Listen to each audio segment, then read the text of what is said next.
Hello friends, कैसे हैं आप लोग। दोस्तों, आज हम अपनी कस्टम क्लास को कंटिन्यू करने जा रहे हैं। और दोस्तों, मैं आप लोगों को डिस्कस कर रहा था जो हमारा चैप्टर है which is related to chapter number 5, जिसमें दोस्तों हम इंपोर्ट एक्सपोर्ट प्रोसीजर के बारे में पढ़ रहे थे। दोस्तों, मैं आप लोगों को एक बात बताना चाहूँगा that is very very important, कि मैंने कल आप लोगों को कुछ इंपॉर्टेंट बातें बताई थी that is in relation to baggage. जो बैगेज होता है डियर, बैगेज के बारे में आज हम डिस्कशन करेंगे। इससे पहले हम ऑलरेडी स्टोर्स के बारे में हमारा कंप्लीट डिस्कशन कंप्लीट कर चुके हैं। दोस्तों, ये बहुत छोटे छोटे टॉपिक्स हैं, लेकिन आप इन टॉपिक्स को बिल्कुल एग्जाम में छोड़कर नहीं जा सकते, क्योंकि मैनी टाइम्स डियर यहां से क्वेश्चंस बन जाते हैं। और जब से ऑब्जेक्टिव क्वेश्चंस का पैटर्न आया है डियर, यहां से क्वेश्चंस बनने के चांस बहुत ज्यादा हो जाते हैं। तो चलिए दोस्तों, आज की क्लास में हम बैगेज के बारे में डिस्कशन करेंगे। सभी लोग पेज नंबर 41 निकाल लेंगे। Page number 41। दोस्तों, ये जो हमारा पेज नंबर 41 है, यहां पर हम बात करने वाले हैं बैगेज के बारे में। बैगेज क्या होता है, सबसे पहले हम इस बात को समझेंगे डियर। बैगेज को हिंदी में बोलते हैं डियर यात्री सामान, है ना। यात्री अपने साथ जो सामान लेकर आता है that is called baggage. And the baggage is defined under section 2 sub section 3 of the customs act. दोस्तों, जो हमारा कस्टम एक्ट है उसके सेक्शन 2 सब सेक्शन 3 के अंदर आपको बैगेज के बारे में बताया है ना। एंड बैगेज का जो मीनिंग है डियर, बैगेज के अंदर अनअकम्पनीड बैगेज भी इंक्लूड होता है। So it is very very important. Baggage includes my dear friends unaccompanied baggage. Baggage के अंदर अनअकम्पनीड बैगेज भी इंक्लूड होता है। ये सर अनअकम्पनीड बैगेज क्या होता है? दोस्तों, एक तो वो बैगेज होता है जो आप अपने साथ लेकर आते हो, है ना। जब आप कहीं से ट्रैवल करके आते हो, जब आप कहीं से विदेश यात्रा करके आते हो, तो अपने साथ जो आप गुड्स लेकर आते हो वो तो होता है अकम्पनीड बैगेज। लेकिन डियर, जो गुड्स आप अपने साथ नहीं लाते हो, है ना, जैसे आप इंडिया में आ गए और उसके बाद गुड्स अलग से आया, that is called unaccompanied baggage. दोस्तों, हम उसको अनअकम्पनीड बैगेज बोलते हैं। अच्छा, मैं आप लोगों को एक बात बता दूं, बैगेज के अंदर अनअकम्पनीड बैगेज भी इंक्लूड होता है ना। तो जो सामान आप साथ में नहीं लाए हो, आप ट्रैवल करके आ गए, बाद में वो बाई पोस्ट आ रहा है, बाद में वो कुरियर के थ्रू आ रहा है, that is called unaccompanied baggage. Okay sir. So baggage includes unaccompanied baggage. बस एक बात ध्यान रखना dear, this is very very important, but does not include motor vehicles. दोस्तों, जब आप लोग बैगेज की डेफिनेशन को पढ़ते हो तो मैं आप लोगों को बता दूं, बैगेज के अंदर मोटर व्हीकल्स इंक्लूड नहीं होते हैं। बैगेज के अंदर मोटर व्हीकल्स इंक्लूड नहीं होते हैं। Motor vehicles are not part of baggage my dear friends, है ना। तो आप मेरी बात को समझने की कोशिश करें कि अगर आप अपने साथ में मोटर व्हीकल लेकर आ रहे हो इंडिया के बाहर से, तो उसे कभी भी बैगेज नहीं माना जाएगा, due to the reason dear. मैं आपको उसका रीजन भी बताने की कोशिश करता हूं, क्योंकि दोस्तों बैगेज का जो रेट ऑफ ड्यूटी है ना वो फिक्स है। आप कोई भी गुड्स लेकर आओ एज ए बैगेज, उसका रेट ऑफ ड्यूटी फिक्स है। और मोटर व्हीकल के केस में डियर गवर्नमेंट का रेट ऑफ ड्यूटी बहुत ज्यादा है। तो अगर हम मोटर व्हीकल को एज ए बैगेज मान लेंगे तो बहुत सारे लोग उसको एज ए बैगेज लाएंगे और ड्यूटी बचा लेंगे डियर। सो गवर्नमेंट ने मोटर व्हीकल्स को बैगेज नहीं माना है। Okay sir. In common parlance the term means the luggage. अगर मैं कॉमन पार्लियंस की नॉलेज में बोलूं और मैं आपको एक जनरल डेफिनेशन बताऊं डियर, तो बैगेज का मतलब होता है दोस्तों लगेज। बैगेज का मतलब सीधा सीधा लगेज से होता है, लगेज ऑफ ए पैसेंजर। दोस्तों, किसी भी पैसेंजर का जो लगेज होता है ना उसको हम बैगेज बोलते हैं। कंप्राइजिंग ट्रंक्स और bags, and personal belongings also. दोस्तों उसमें पर्सनल बिलोंगिंग्स भी होती है, जो आपका रोज काम आने वाला जो सामान होता है, that is called daily routine goods, वो भी उसमें इंक्लूड होता है। और एक बात और बताऊं डियर मैं आप लोगों को, baggage is also included in the definition of goods. when we are discussing about the definition of goods under custom law, दोस्तों मैंने आप लोगों को पढ़ाया था under section 2 subsection 22 the goods has been defined, and when you are discussing about this definition then baggage is also part of the definition of goods। Dear baggage को भी goods माना जाता है ना।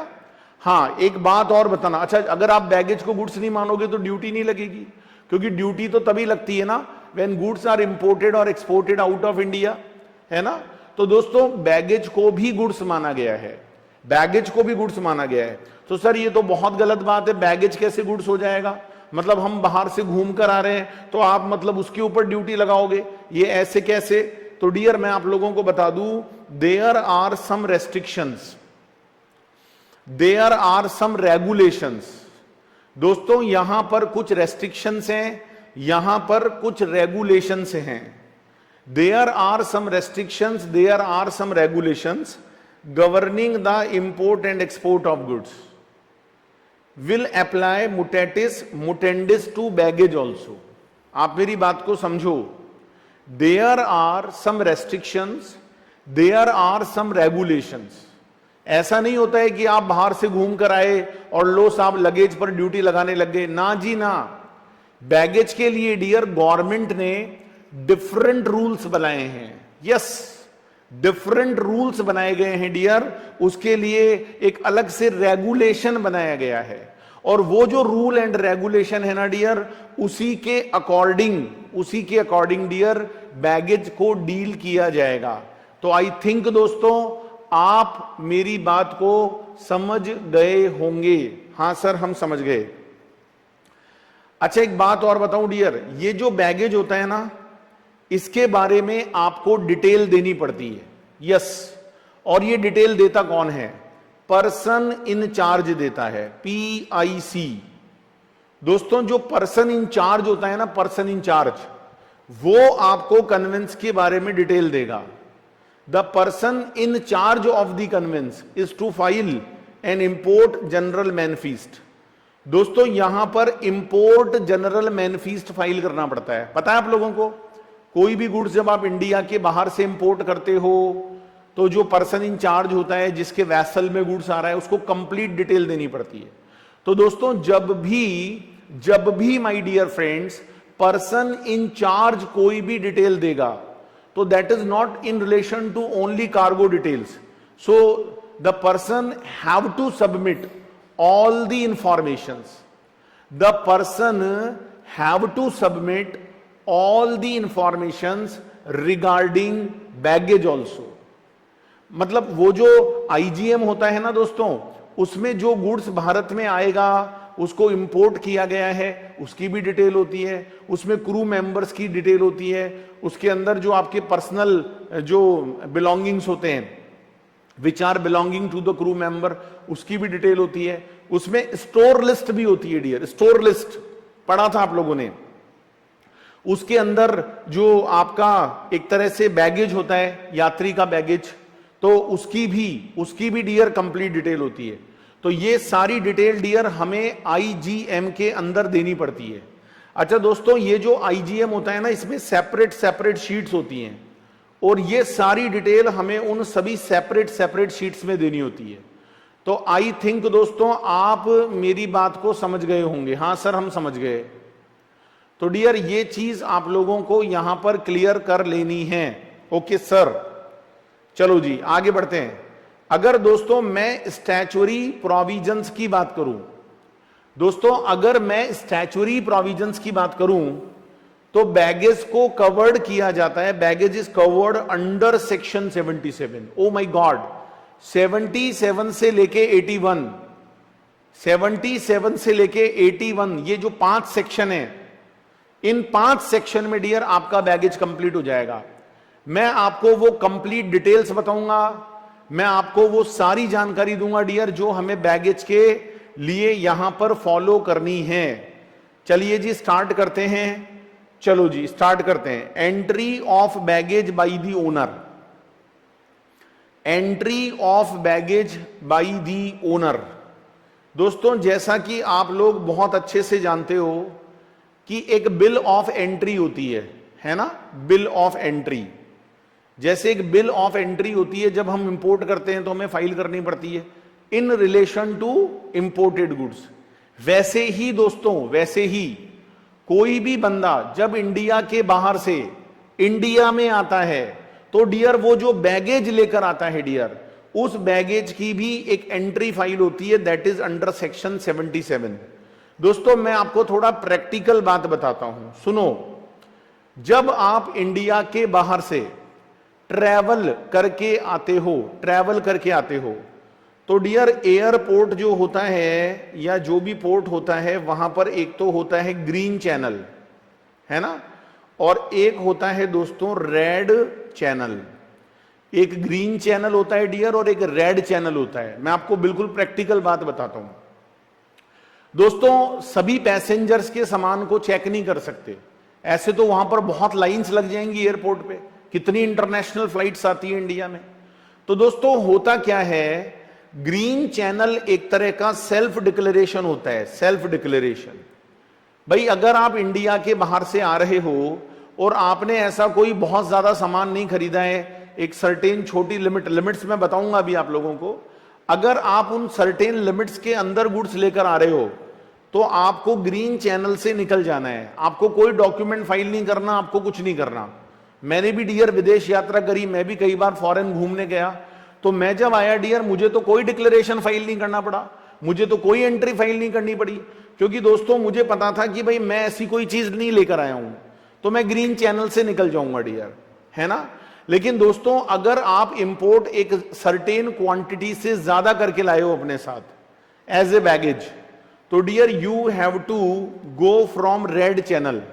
और जब आप रेड चैनल से निकलते हो डियर तो आपको वहां डिक्लेरेशन फाइल करनी होती है, अपनी कंप्लीट डिटेल देनी पड़ती है in relation to baggage. You have to submit all informations relating to the baggage, my dear friends. If you are going with red channel, तो सर ये तो बहुत बढ़िया है ना, ग्रीन चैनल से निकल लो। अरे माय डियर फ्रेंड्स, जब आप ग्रीन चैनल से निकलोगे और आप चोरी चोरी चुपके चुपके सामान लाओगे तो आपका जो फेस होगा ना उस पर डियर कुछ अलग ही तरह की सिचुएशंस होंगी। और वहां बड़े बड़े कैमरे सीसीटीवी लगे होते हैं and they are watching regularly. तो डियर वो हरकत को देख लेते हैं और आपकी तलाशी ले लेते हैं। और अगर आप सपोज करो आप ग्रीन चैनल से जा रहे हो, आप ये डिक्लेरेट कर रहे हो एक तरह से भाई मेरे पास कोई ड्यूटीएबल गुड्स नहीं है ना, तो डियर आपके साथ बहुत बुरी करेंगे, आपको जेल भी हो सकती है डियर। मैं आपको सच बता दूं, आपके ऊपर प्रोसिक्यूशन हो सकता है। तो ग्रीन चैनल से उन्हीं को जाना चाहिए जो बिल्कुल क्लियर हैं, उनको पता है भाई ऐसी कोई चीज नहीं है। अच्छा सर वो क्या लिमिट होती है, वो लिमिट भी मैं डियर अभी आपको बताऊंगा, है ना। So under this section owner has to make a declaration of its contents to the proper officer of custom. तो ये जो लाइन यहां पर लिखी गई है ना dear, that is in relation to red channel, कि जब आप रेड चैनल से इंडिया में आते हो तो डियर आपको अपनी सारी इंफॉर्मेशन रिलेटिंग टू बैगेज देनी होती है dear. You have to submit the declaration of its contents to the proper officer of custom. दोस्तों जो भी कस्टम के प्रॉपर ऑफिसर्स हैं उन्हें आपको जानकारी देनी होती है for the purpose of clearing it. और एक बात बताऊं डियर, केवल डिक्लेरेशन देने से काम नहीं चलेगा, उस डिक्लेरेशन के नीचे आपको साइन करने होते हैं, है ना। आपको बताना पड़ता है, उसके कंटेंट्स को वेरीफाई करना पड़ता है कि भाई all the informations are true and fair.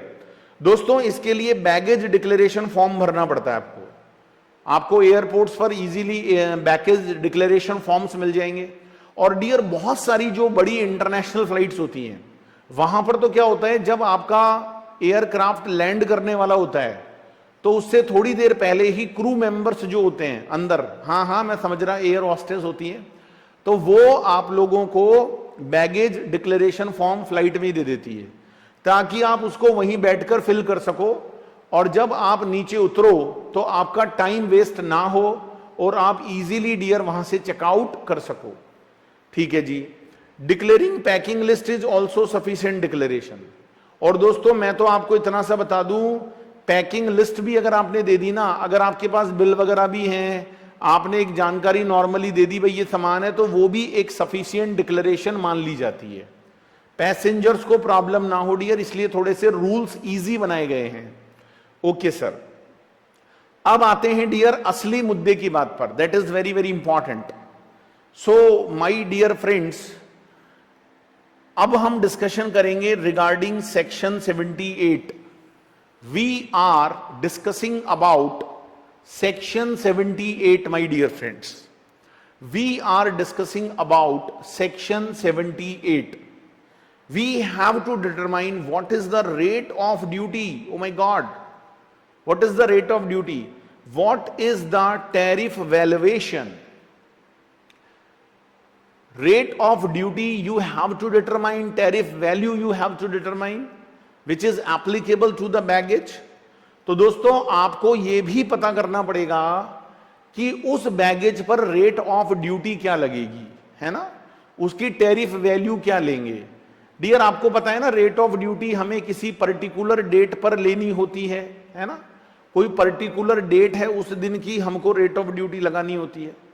तो डियर मैं आप लोगों को बता दूं कि जो रेट ऑफ ड्यूटी होती है, जो टैरिफ वैल्यू होती है, वो हमें एज पर सेक्शन 78, वो हमें एज पर सेक्शन 78 लगानी होती है। कौन से दिन की लगानी होती है मैं बता देता हूं डियर, कौन से दिन की लगानी होती है। The date on which declaration is made. दोस्तों जिस दिन आप डिक्लेरेशन फाइल करते हो, जिस दिन आप डिक्लेरेशन फाइल करते हो ना, वो जो डिक्लेरेशन फाइल करने वाला दिन है, जिस दिन आप डिक्लेरेशन फाइल करते हो बैगेज की, अच्छा डिक्लेरेशन कौन से सेक्शन में फाइल होती है, 77 में। दोस्तों उस दिन का रेट ऑफ ड्यूटी लगता है, क्योंकि यहां पर कोई बिल ऑफ एंट्री फाइल नहीं करना। It is not general import my dear friends, it is not general import. तो आप जो यहां पर रेट ऑफ ड्यूटी लगाओगे, आप जो यहां पर टैरिफ वैल्यू लोगे, वो कौन से दिन की लोगे। तो डियर मैं आप लोगों को बताना चाहता हूं कि आप जो यहां पर रेट ऑफ ड्यूटी लगाने वाले हो, आप जो यहां पर टैरिफ वैल्यू लेने वाले हो डियर, वो आपको कौन से दिन की लेनी है, जिस दिन आपने डिक्लेरेशन फाइल किया। ओके, सो डिक्लेरेशन फाइल करने का दिन। अच्छा एक बात बताऊं डियर, वैसे बैगेज की रेट ऑफ ड्यूटी 35% है फिक्स। मैं ये नहीं बोल रहा कि 35% can not be change, but कुछ भी लेकर आओ बैगेज पर ऑलवेज 35%। वैसे अगर आप जनरली इंपोर्ट करोगे तो एवरी गुड्स का रेट ऑफ ड्यूटी अलग अलग होता है, but in case of baggage the rate of duty is 35% ad valorem. Ad valorem का मतलब होता है dear on the basis of value, on the basis of value. तो जो भी आप बैगेज लाओगे डियर, उसकी जो भी वैल्यू होगी उस पर हम 35% की रेट से ड्यूटी चार्ज करेंगे। अच्छा दोस्तों एक बात और बताना चाहूंगा आप लोगों को, एक बात और बताना चाहूंगा, the rate of duty is not applicable. दोस्तों ये जो रेट ऑफ ड्यूटी होती है ये एप्लीकेबल नहीं होती है टू फायर आर्म्स। ओके, जो फायर आर्म्स होते हैं उन पर ये रेट ऑफ ड्यूटी नहीं लगती। Cartridge of fire arms exceeding 50, अगर कोई भी फायर आर्म्स जो कार्टेज वगैरह होते हैं अगर वो 50 से ज्यादा है तो वहां पर भी ये रेट ऑफ ड्यूटी नहीं लगेगी। Cigarette, cigar, tobacco in excess of the quantity prescribed for importation free of duty under the relevant baggage rules. तो दोस्तों मैं आपको बता दूं 35% is the rate of duty, लेकिन डियर कुछ आइटम्स ऐसे हैं, अभी हम इन आइटम्स के बारे में और डिटेल में चर्चा करेंगे डियर। इनको अगर आप लेकर आओगे तो हम वहां पर 35% रेट नहीं लगाएंगे, हम वहां पर जो जनरल रेट है इंपोर्ट की वो एप्लीकेबल करेंगे। और दोस्तों ये वही चीजें हैं जहां पर रेट ऑफ ड्यूटी बहुत ज्यादा है। तो ऐसा हो सकता है, इट मे बी पॉसिबल कि लोग उनको बैगेज के फॉर्म में लेकर आने लग जाएं। तो गवर्नमेंट ने पहले ही बोला भाई इन चीजों पर 35% इज नॉट एप्लीकेबल, है ना, बिल्कुल। अच्छा दोस्तों, वैल्यूएशन रूल्स अप्लाई होंगे बैगेज के वैल्यूएशन पर भी, ये अच्छी बात बोल दी आपने। जो वैल्यूएशन वाला चैप्टर पढ़ा था सेक्शन 14, जहां पर हम गुड्स की वैल्यू को कंप्यूट करते हैं दोस्तों, तो जो दोस्तों जब आप वैल्यू ऑफ गुड्स निकालते हो then you have to apply section 14, right, you have to apply section 14।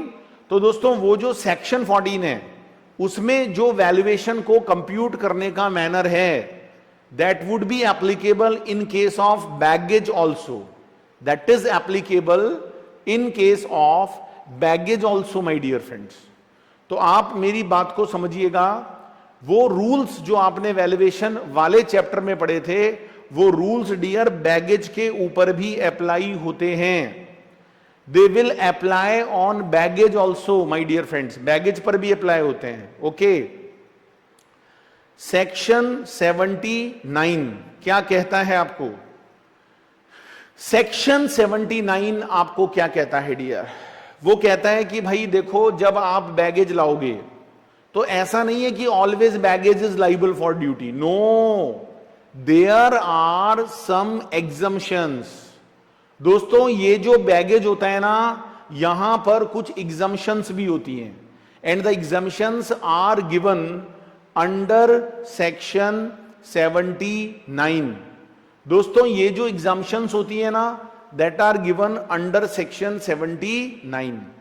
तो बैगेज के केस में आपको एग्जम्पशन भी मिलेगी। तो कस्टम का जो सेक्शन 79 है उसमें लिखा है कि duty relief available in respect of baggage also, और वो कितनी मिलेगी डियर ये भी मैं आज आप लोगों को बताना चाहूंगा। सेक्शन 79 सब सेक्शन 2, और यहां पर क्या लिखा गया है डियर मैं बता दूं, कोई भी पैसेंजर कोई भी मेंबर ऑफ क्रू अगर इंडिया में आता है, अगर कहां आता है वो इंडिया में आता है, और इंडिया में आने के बाद वो इंडिया में रहता है, सॉरी अ पैसेंजर और मेंबर ऑफ क्रू जो कि एक मिनिमम पीरियड, अब वो मिनिमम पीरियड क्या होगा मैं बताऊंगा। सपोज करो डियर आप यूएसए से इंडिया में आ रहे हो, तो आपने यूएसए में कितने दिन बिताए, मतलब how many days you resides in USA, उस पर डिपेंड करेगा। और फिर वहां से अगर आप कोई भी गुड्स इंडिया में लेकर आओगे एज ए बैगेज, तो डियर हम उस पर ड्यूटी नहीं लगाएंगे। सर वो कितना गुड्स होगा, what is the monetary limit, और सर वो मिनिमम पीरियड क्या होगा, that is specified in rules. So we have to discuss dear in this chapter baggage rules, the new baggage rules 2016। दोस्तों वो बैगेज रूल्स हमको पढ़ने पड़ेंगे। ओके जी, तो मैं आपको मॉनेटरी लिमिट बताऊंगा। Point number B dear, point number B, if any article in the baggage of the passenger in respect of which officer is satisfied. दोस्तों अगर ऑफिसर आपसे सेटिस्फाइड हो जाता है, क्या, that is only use of the passenger. दोस्तों अगर वो सामान उस पैसेंजर के लिए काम आने वाला है, that is only for the passenger और हिज फैमिली, और it is a bona fide gift, और it is a souvenir, provided that the value of each such article. दोस्तों the value of each such article and the total value of all such articles does not exceed the specified limit. अरे भाई आप India के बाहर से आ रहे हो, आप कुछ गिफ्ट लेकर आ रहे हो, होता है डियर जब आप इंडिया के बाहर घूमने जाते हो, तो when you are in India तो आपको डियर वहां से कुछ गिफ्ट्स परचेज करके लाने पड़ते हैं। हां दोस्तों, आपको वहां से कुछ गिफ्ट, आपको कुछ सोवेनियर्स लेकर आने पड़ते हैं। आपके रिलेटिव्स होते हैं डियर, वो पीछे पड़ जाते हैं, मेरे लिए क्या लाओगे, मेरे लिए क्या लाओगे, है ना। तो डियर लाना पड़ता है डियर, फ्रेंड्स रिलेटिव्स के लिए कुछ लाना पड़ता है।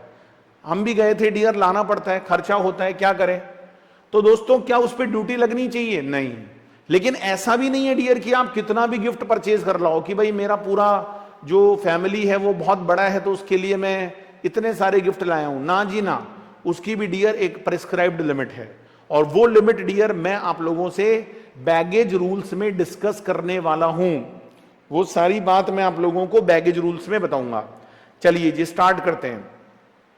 दोस्तों अगर हम बैगेज की बात करें तो हम बैगेज को स्पेसिफिकली दो कैटेगरीज में डिवाइड करते हैं, दो कैटेगरीज में। सबसे पहले हम उन बैगेज की बात करते हैं which is belonging to the passengers, और दूसरा हम उस बैगेज की बात करते हैं that is belonging to the members of the crew. So there are two types of baggages, the baggages which is directly connected to the passengers, and the second one is called the baggages which are connected to the members of the crew. So similarly three classes of goods also. दोस्तों अगर मैं goods की भी बात करूं, अगर हम goods की भी बात करें तो गुड्स को भी डियर थ्री कैटेगरीज में डिवाइड किया गया है। It is divided between three classes. The first one is called personal effects which have been use of the person for a minimum period. दोस्तों कई बार होता है कि हम इंडिया के बाहर से कुछ ऐसी पर्सनल चीजें लेकर आते हैं जिन्हें हम इंडिया के बाहर यूज कर रहे थे, है ना। बहुत सारी चीजें होती है, जैसे ये सपोज करो जी मेरा मोबाइल फोन है या मेरा लैपटॉप है ना, या मेरा ईयरफोन है डियर, तो इनको मैं बाहर यूज कर रहा था। These are my personal effects, तो मैं इनको लेकर आऊंगा। एक तो ये वाले गुड्स हो गए। दूसरा सेकेंड हाउस होल्ड इफेक्ट्स। दोस्तों सपोज करो मैं लास्ट 6 मंथ से इंडिया के बाहर हूं, तो मैंने वहां पर अपना एक छोटा मोटा घर बसा लिया जी, एक आशियाना बना लिया मैंने वहां पर। तो मैं अपने घर के जो भी सामान है, जो हाउस होल्ड इफेक्ट्स हैं, वो भी तो लेकर आऊंगा भाई, which is used by the family, which is used by the family including the person, which is used by the family including the person, तो वो भी आपको दिखाना पड़ेगा। And the third category is called gift souvenirs. दोस्तों जो gift होते हैं, उपहार होते हैं डियर, इंडिया के बाहर से कई बार हमको गिफ्ट भी लाने पड़ते हैं, है ना। इंडिया के बाहर से हमें गिफ्ट भी, तो 3 कैटेगरी हो गई। पर्सनल सामान, पर्सनल इफेक्ट जो हम इंडिया के बाहर यूज कर रहे थे, हाउस होल्ड इफेक्ट हमारे घर का सामान जो हम इंडिया के बाहर यूज कर रहे थे, और तीसरे हैं जी कोई गिफ्ट वगैरह, कुछ सोवेनियर्स वगैरह लाने पड़ते हैं, है ना। तो इस तरीके से डियर यहां पर डिवाइडेड है। अब मेरी बात को बहुत ध्यान से सुनिएगा। सेक्शन 79 सबसेक्शन 2 रूल्स बनाता है डियर। रूल्स बनाने की पावर इस सेक्शन में मिलती है for the purpose of carrying out the provisions of section 79 subsection 1। दोस्तों क्या रूल्स बने हुए हैं? We have to discuss dear baggage rules.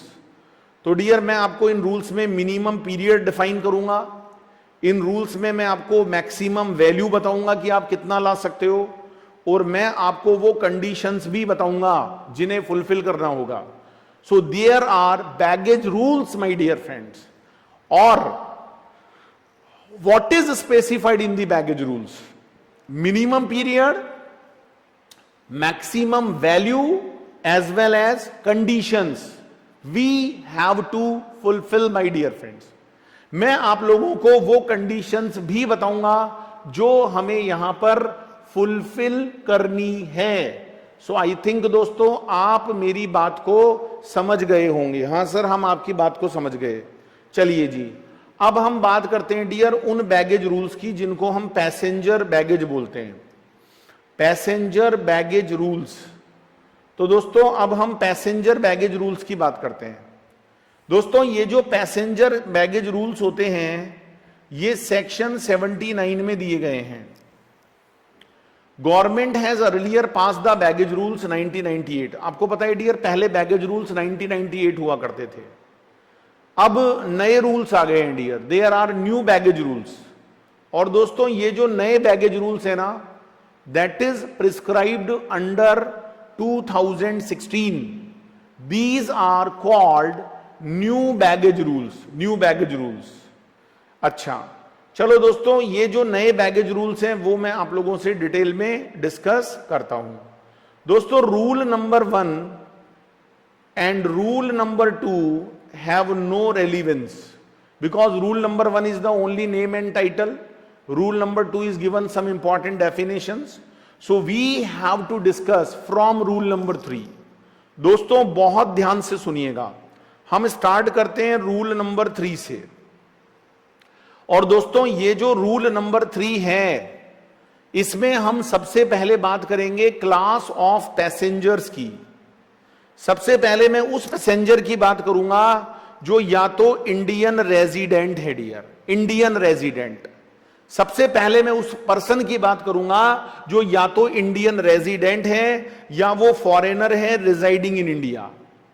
कोई भी बंदा जो इंडियन रेजिडेंट है, इंडियन रेजिडेंट, और फॉरेनर रिजाइडिंग इन इंडिया है, फॉरेनर है लेकिन रिजाइडिंग इन इंडिया है, इंडिया में रहता है, या टूरिस्ट ऑफ इंडियन ओरिजिन है।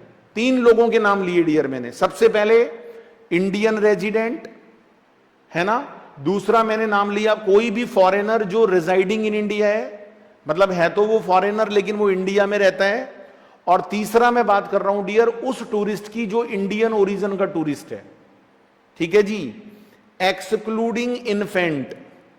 दोस्तों इन्फेंट कौन होता है? 2 साल तक का बच्चा, अप टू 2 इयर्स, 2 साल तक के बच्चे को हम इन्फेंट बोलते हैं। तो दोस्तों यहां पर हम सबसे पहले ये जानना जरूरी है डियर कि हु इज इंडियन रेजिडेंट। दोस्तों जब जब रेजिडेंट वर्ड आता है हमारे माइंड में रेजिडेंट का मतलब है इनकम टैक्स वाला रेजिडेंट। हम सोचते हैं जी वो बेसिक कंडीशन जो फुलफिल कर देगा। नो नो, ये वो वाला रेजिडेंट नहीं है डियर। तो सर फिर यहां रेजिडेंट का मतलब क्या है? दोस्तों जहां ये टेबल एंड हो रही है ना, वहां आपको मीनिंग्स बताए हैं। देखो सबसे पहले इन्फेंट कौन होता है? इन्फेंट वो बच्चा होता है, वो चाइल्ड होता है, वो नन्ना मुन्ना होता है जो not more than 2 years of age. दोस्तों अगर किसी बच्चे की उम्र 2 साल से ज्यादा नहीं है, if it is not more than 2 years, अगर किसी बच्चे की एज 2 साल से ज्यादा नहीं है तो दोस्तों हम उसको इन्फेंट बोलेंगे। हम उसको क्या बोलेंगे? इन्फेंट बोलेंगे डियर। दूसरा रेजिडेंट। सर रेजिडेंट का क्या मतलब होता है? दोस्तों मैं आप लोगों को रेजिडेंट का मतलब बता दूं। देखो आप लोग जब कस्टम में रेजिडेंट वर्ड पढ़ते हो तो यहां रेजिडेंट का जो मीनिंग है ना वो डिफरेंट है। दोस्तों यहां रेजिडेंट का जो मीनिंग है ना वो डिफरेंट है। सर यहां रेजिडेंट का मीनिंग क्या है मैं बता देता हूं। यहां रेजिडेंट का मतलब होता है दोस्तों, resident means a person holding a valid passport. दोस्तों एक वैलिड पासपोर्ट अगर आपके पास है which is issued under the passport act. दोस्तों अगर आप एक वैलिड पासपोर्ट लेकर बैठे हो, आपको इंडियन जो पासपोर्ट एक्ट बना हुआ है उसमें अगर आपके पास एक वैलिड पासपोर्ट है, एक वैलिड पासपोर्ट डियर अगर आपके पास है, तो आपको भी इंडिया में रेजिडेंट माना जाएगा। You will be treated as resident if you are having Indian passport. If you are having Indian passport, then you are treated as resident and you are normally residing in India. Okay, sir. Sir, tourist कौन होता है? What is the meaning of tourist? Tourist is a person not normally resident in India. Tourist वो person है dear जो normally India का resident नहीं है and who enters India.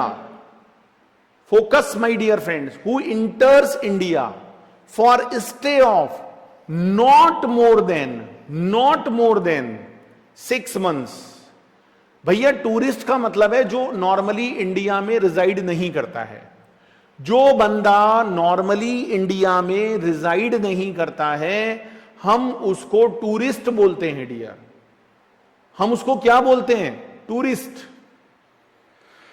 और ये जो टूरिस्ट होता है ना, ये जो टूरिस्ट होता है इसका stay not more than 6 months होता है। मतलब इसने इंडिया में स्टे तो किया है लेकिन डियर इसका जो स्टे है वो 6 महीने से ज्यादा नहीं होना चाहिए। अगर आप इंडिया में 6 महीने से ज्यादा रहे हो then you are not a tourist. दोस्तों यहां टूरिस्ट का मतलब वो नहीं है जो हम जनरल सोचते हैं। No my dear friends, we have to know as per law. Law में क्या डेफिनेशन है डियर, वो समझना पड़ेगा। तो लॉ ने आपको क्या डेफिनेशन दिया? लॉ ने बोला अगर आप इंडिया में नॉर्मली रिजाइड नहीं करते हो then you will be treated as tourist. हम आपको टूरिस्ट कहेंगे। और एक बात और बताऊं डियर, आपका जो इंडिया में स्टे होता है ना, वो नॉट मोर देन 6 मंथ्स होना चाहिए। वो 6 महीने से ज्यादा नहीं होना चाहिए डियर। अगर आप 6 महीने से ज्यादा रहे हो तो you are not a tourist. Okay sir. In the course of any 12 months period, 12 महीने में से 6 महीने से ज्यादा आपका इंडिया में रिजाइड नहीं होना चाहिए। ओके। और आप इंडिया में आए क्यों हो? For legitimate non immigrant purpose. Sir ये लिजिटिमेट नॉन इमिग्रेंट पर्पस क्या होता है? आप यहां पर डियर कोई बिजनेस करने, आप यहां पर कोई जॉब करने के पर्पस से, आप यहां पर कोई स्टडी करने के पर्पस से नहीं आए हो। You are just for entertainment, घूमने फिरने आए हो डियर, टेम्पोररी आए हो आप, है ना। उसको बोलते हैं लिजिटिमेट नॉन इमिग्रेंट पर्पस। आपको यहां पर बसना नहीं है, ठीक है जी। Okay, so you are called tourist. So you just know the definition of tourist according to Indian custom act 1962। Sir ये पर्सनल इफेक्ट वर्ड बार बार आएगा, so we have to know the meaning of personal effects because dear this word is use many times in this chapter. So what is the meaning of personal effects? दोस्तों personal effects का मतलब क्या होता है? सुनो मेरी बात। Personal effects का मतलब होता है थिंग्स, वो चीजें जो रिक्वायर्ड है, थिंग्स जो रिक्वायर्ड हैं for satisfying daily necessity. Oh my God, अरे भाई आपके रोज में जो काम आने वाली चीजें होती है ना, आपको टूथब्रश चाहिए, आपको टूथपेस्ट चाहिए, आपको शेविंग किट चाहिए, आपको हेयर ऑयल चाहिए, आपको बाल बनाने के लिए कंघी चाहिए, बाल नहीं है तो वो एक अलग बात है ना। तो ये सारी चीजें डियर आपके पर्सनल इफेक्ट्स होते हैं, ठीक है, but does not include jewellery. देखो कितने होशियार हैं, कहते हैं जी ज्वेलरी पर्सनल इफेक्ट में नहीं मानेंगे हम, क्योंकि लोग ज्वेलरी बहुत पहनते हैं डियर। जैसे वो एक हमारे पुराने सिंगर हैं डियर, बप्पी लहरी, आपने नाम सुना होगा बप्पी लहरी का। ऐसे थोड़े मोटे से हैं जी, भारी इंसान है। तो डियर उनके शरीर पर, उनकी पूरी बॉडी पर आपको ज्वेलरी दिखेगी। मतलब ऐसा लगता है यार कपड़े से ज्यादा इस भाई ने ज्वेलरी पहन रखी है। तो दोस्तों ज्वेलरी को ये लोग पर्सनल इफेक्ट नहीं मानते हैं, क्योंकि डियर ज्वेलरी के लिए कुछ डिफरेंट प्रोविजंस हैं बैगेज रूल्स में, एंड मैं आप लोगों से वो डिफरेंट रूल्स भी यहां पर डिस्कस करूंगा, है ना। तो चलिए यहां पर दोस्तों मैंने आपको 4 डेफिनेशन बताई। सबसे पहले इन्फेंट कौन होता है? जिसका एज 2 इयर्स से ज्यादा नहीं हो। रेजिडेंट कौन होता है डियर? जिसके पास एक वैलिड पासपोर्ट हो under passport act, normally residing in India. Tourist कौन होता है डियर? टूरिस्ट वो होता है जो नॉर्मली इंडिया में नहीं रहता है। Who enters India for not more than 6 months, जो 6 महीने से ज्यादा इंडिया में ना रहा हो। In the course of any 12 months period for legitimate non immigrant purposes. तो आई थिंक दोस्तों आपको बात समझ में आ रही होगी। पर्सनल इफेक्ट्स क्या होते हैं? पर्सनल इफेक्ट्स वो चीजें होती है डियर जो डेली नेसेसिटी को सेटिस्फाई करती है, डेली नेसेसिटी को। डज नॉट इंक्लूड ज्वेलरी, लेकिन दोस्तों उसमें ज्वेलरी इज नॉट इंक्लूडेड। दोस्तों उसमें ज्वेलरी कभी भी इंक्लूड नहीं होती है ना। तो आई थिंक आप मेरी बात को समझ गए होंगे। Yes sir.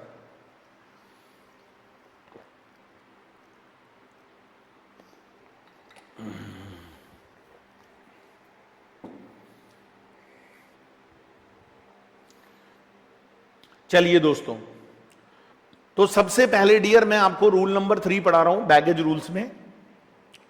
और दोस्तों ये जो हमारा रूल नंबर 3 है, ये जो हमारा रूल नंबर 3 है, रूल नंबर 3, इस रूल नंबर 3 में आपको यह बोला गया है कि if you are Indian resident, दोस्तों अगर आप इंडियन रेजिडेंट हो, पहली बात। Second, if you are foreigner residing in India, आप फॉरेनर हो, रिजाइडिंग इन इंडिया हो। और तीसरा है डियर, आप टूरिस्ट हो, आप इंडियन ओरिजिन के टूरिस्ट हो। दोस्तों इंडियन ओरिजिन का मतलब नहीं है कि आप इंडिया में रहते हो। इंडियन ओरिजिन का मतलब यह है कि आपका बर्थ प्लेस इंडिया में था, लेकिन बाद में आप इंडिया के बाहर सेटल हो गए और अब आप कभी कभी इंडिया विजिट करने आते हो और आप यहां 6 महीने से ज्यादा नहीं रुकोगे, क्योंकि टूरिस्ट का डेफिनेशन आपने पढ़ा। तो इंडियन ओरिजिन का मतलब है dear, your birth place is India and you are permanently settled outside India and you are just coming into India for the purpose of visit, then you are called tourist. तो सुनो dear मेरी बात, ये जो 3 category है जो मैंने अभी अभी आप लोगों को रूल नंबर 3 में बताई, ये लोग अगर किसी भी कंट्री से आते हैं, किसी भी कंट्री से, any country other than 3, Nepal, Bhutan, Myanmar. Nepal, शलाम श्याम, नेपाल, भूटान, म्यांमार, ये 3 कंट्रीज डियर हमारे नेबरिंग कंट्रीज हैं। इन 3 कंट्रीज को एक बार आप छोड़ दो, बाकी आप वर्ल्ड में किसी भी कंट्री से अगर आ रहे हो, from any country other than 3, तो डियर आप कितने आर्टिकल्स ड्यूटी फ्री ला सकते हो। दोस्तों आपके बड़े काम आने वाली चीज है ये, क्योंकि मैं सब जानता हूं डियर, जब आपकी सीए कंप्लीट हो जाएगी, जब आपकी जॉब वगैरह लग जाएगी, फिर आप 1 से 2 हो जाओगे, है ना, तो फिर आप इंडिया के बाहर घूमने जाओगे। तो जब घूमने जाओगे डियर तो आपको सामान लाना पड़ेगा, तो उस समय भी डियर ये बैगेज रूल्स आपके बहुत काम आएंगे डियर।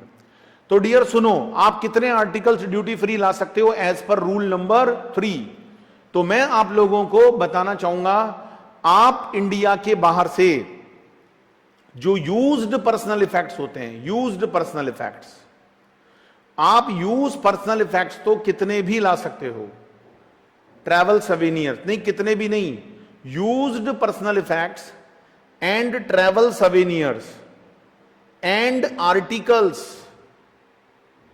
ये यूं कहना चाह रहा है कि आपके जितने भी पर्सनल इफेक्ट्स हैं और जो आपकी ट्रैवल सवेनियर्स हैं, जो आपको यात्रा में खरीदना पड़ा, और भी कोई आर्टिकल्स अगर आप लेकर आना चाहते हो, up to the value of 50,000।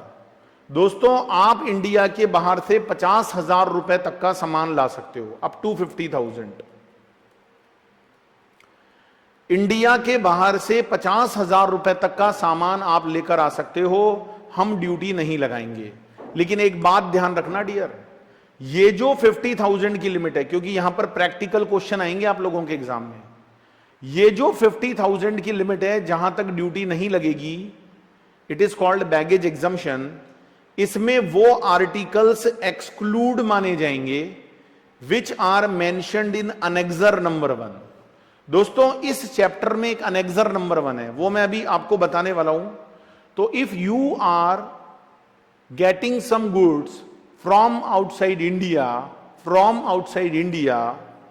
and if it is mentioned in annexure first, then the exemption of 50,000 would not apply,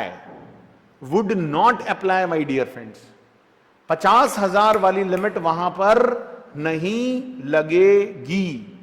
आप मेरी बात को समझो, वहां 50,000 वाली लिमिट भी नहीं लगेगी। अच्छा दोस्तों, अनेक्सर नंबर 1 क्या है, देखो चलो मैं पहले आपको अनेक्सर नंबर 1 पढ़ा देता हूं। ये रहा, यो अनेक्सर नंबर 1 इज गिवन, ये रहा दोस्तों, ये रहा अनेक्सर नंबर 1। अनेक्सर नंबर 1 आप लोगों को रूल नंबर 3 में भी काम आएगा, रूल नंबर 4 में भी काम आएगा, रूल नंबर 6 में भी काम आएगा। दोस्तों ये अनेक्सर नंबर 1 क्या है, तो मैं आप लोगों को बताना चाहूंगा डियर, अनेक्सर नंबर 1 का मतलब है फायर आर्म्स। जितने भी फायर आर्म्स होते हैं डियर, जितने भी हथियार होते हैं, fire arms, cartridge of fire arms. Fire arms की जो कार्टिज होती है, जैसे वो गोली वगैरह होती है, उसके अंदर बुलेट्स वगैरह होते हैं, अगर वो अप टू 50 है तो कोई दिक्कत नहीं है, लेकिन if it is more then exceeding 50 से ज्यादा कार्टीज हैं आपके पास। सिगरेट्स, दोस्तों आप इंडिया के बाहर से सिगरेट लेकर आते हो, एक्सीडिंग 100 स्टिक्स, मतलब ये हो गया जी कि अप टू 100 स्टिक तक तो कोई दिक्कत नहीं है, वो 50,000 की लिमिट में कवर होगा। लेकिन जैसे ही आप 100 से ज्यादा सिगरेट लेकर आओगे, तो जैसे सपोज करो जी आप 110 सिगरेट लाए हो, तो अप टू 100 को तो हम 50,000 की लिमिट में कवर करेंगे, लेकिन जो 10 सिगरेट्स हैं उन पर हम डायरेक्ट 35% रेट लगाएंगे डियर, या जो भी मतलब रेट ऑफ ड्यूटी है, सॉरी, वो हम यहां पर एप्लीकेबल करेंगे। तो कितनी सिगरेट्स जो होती हैं डियर वो कवर होती हैं, आप मेरी बात को समझो, अप टू 100 स्टिक्स। ऐसे ही जो सिगार होते हैं, सिगार जो होते हैं, सिगार डियर थोड़ी अलग चीज होती है, मोस्ट वीआईपी। अगर वो अप टू 25 लाओगे ना 25 तक, तब तो हम इस लिमिट का पार्ट मानेंगे। लेकिन अगर आप सिगार 25 से ज्यादा लाए हो, जैसे वो ओल्ड मूवीज में आता था ना, मोना कहां गया सोना, तो उसमें वो सिगार ही तो होता था डियर। तो अगर सिगार हमारा अप टू 25 है तो कोई दिक्कत नहीं है, it is covered in 50,000। But अगर दोस्तों सिगार 25 से ज्यादा है तो हम उस पर एग्जम्पशन नहीं देंगे। ऐसे ही दोस्तों टॉबैको, जो टॉबैको होता है, चैनी खैनी, चैन से मजा लो, विदेश का चैनी खैनी लाए हो, और अगर आप 125 ग्राम से ज्यादा लाए हो, अगर आप अप टू 125 ग्राम लाओगे तो it is covered in your 50,000 exemption limit. But if it is more than 125 grams, then it is not covered under this limit and you are liable for duty. You are supposed to liable for duty. Alcoholic liquor, शराब जो होती है dear, मदिरा, wine, अगर वो आप 2 litre से ज्यादा ला रहे हो, अप टू 2 लीटर लाओगे कोई दिक्कत नहीं, हम 50,000 में कवर करेंगे। लोग लाते हैं भाई, विदेश जाते हैं घूमने तो बाहर से शराब भी लेकर आते हैं। तो दोस्तों जब आप इंडिया के बाहर से लिकर लेकर आते हो, लिकर वाइन लेकर आते हो, और वो भी 2 लीटर से ज्यादा लेकर आते हो, तो डियर 2 लीटर से जो ज्यादा वाइन होती है ना डियर, वो भी अनेक्सर 1 में कवर होती है, अप टू 2 लीटर कवर नहीं होती है। गोल्ड सिल्वर आप किसी भी फॉर्म में लाओ अदर देन ऑर्नामेंट्स, ऑर्नामेंट्स का मतलब है कि आपने अगर उसकी ज्वेलरी बनवा रखी है तो एक अलग मैटर है डियर। और वैसे भी मैं बता दूं डियर, ऑर्नामेंट्स के लिए डिफरेंट रूल्स है इस चैप्टर में, different rules.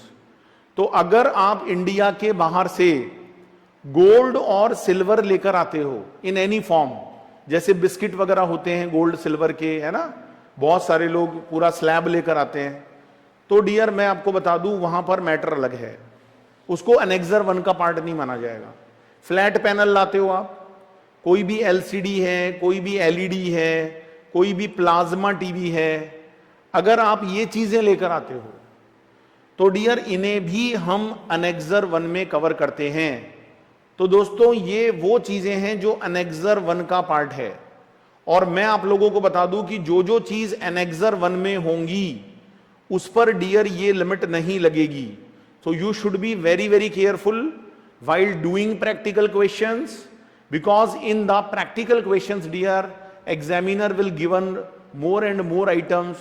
You should be very very careful whether it is covered in Annexure 1 or not. If it is not covered in Annexure 1, then you can take this limit of 50,000. Yes, if it is covered in Annexure 1, then you are directly liable for duty. आप उसके ऊपर सीधा सीधा duty लगाओगे। तो 50,000 की जो limit है ना दोस्तों, ये 50,000 की लिमिट में उन आर्टिकल्स को कवर नहीं करना है which are mentioned in annexure number 1। Okay, if carried on in person और in accompanied baggage of the passenger. तो जो भी पर्सन लाया है अपने साथ सामान, देखो ये लिमिट तब है जब आप अपने साथ लेकर आए हो, कैरिड ऑन इन पर्सन और in the accompanied baggage of the passenger. अच्छा सर, जैसे दोस्तों हम इसका एक एग्जाम्पल भी देख सकते हैं प्रैक्टिकल, जिससे आपका थोड़ा प्रैक्टिस भी हो जाएगा। तो मेरे पास एक प्रैक्टिकल एग्जाम्पल भी है, चलो थोड़े से रुक के करते हैं इसको, है ना, थोड़ी देर बाद बताता हूं मैं आपको, कोई दिक्कत नहीं है। तो रूल नंबर 3 हमने पढ़ लिया है, we are discussing about rule number 3 के बाद में। ये रूल नंबर 3 समझ में आया आपको? अच्छा दोस्तों, रूल नंबर 3 में ये भी बोला है कि if you are tourist of foreign origin, दोस्तों आप इंडियन ओरिजन के टूरिस्ट नहीं हो, आप टूरिस्ट तो हो, टूरिस्ट का डेफिनेशन तो आपने पढ़ रखा है, लेकिन you are tourist of foreign origin my dear friends. Foreign origin के टूरिस्ट कौन होते हैं डियर? जिनका बर्थ इंडिया के बाहर हुआ है, they are called tourist of foreign origin, excluding infant. किसको छोड़ दो डियर? इन्फेंट को छोड़ दो, इन्फेंट इसमें नहीं आएगा।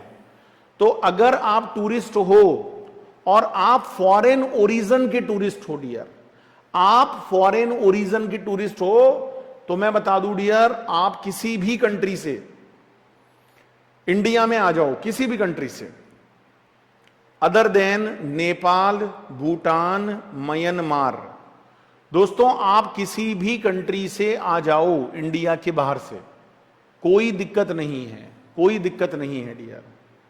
आप इंडिया के बाहर से आ जाओ, किसी भी कंट्री से आ जाओ इंडिया के बाहर से, अदर देन नेपाल, भूटान और म्यांमार। नेपाल, भूटान, म्यांमार को छोड़ देना।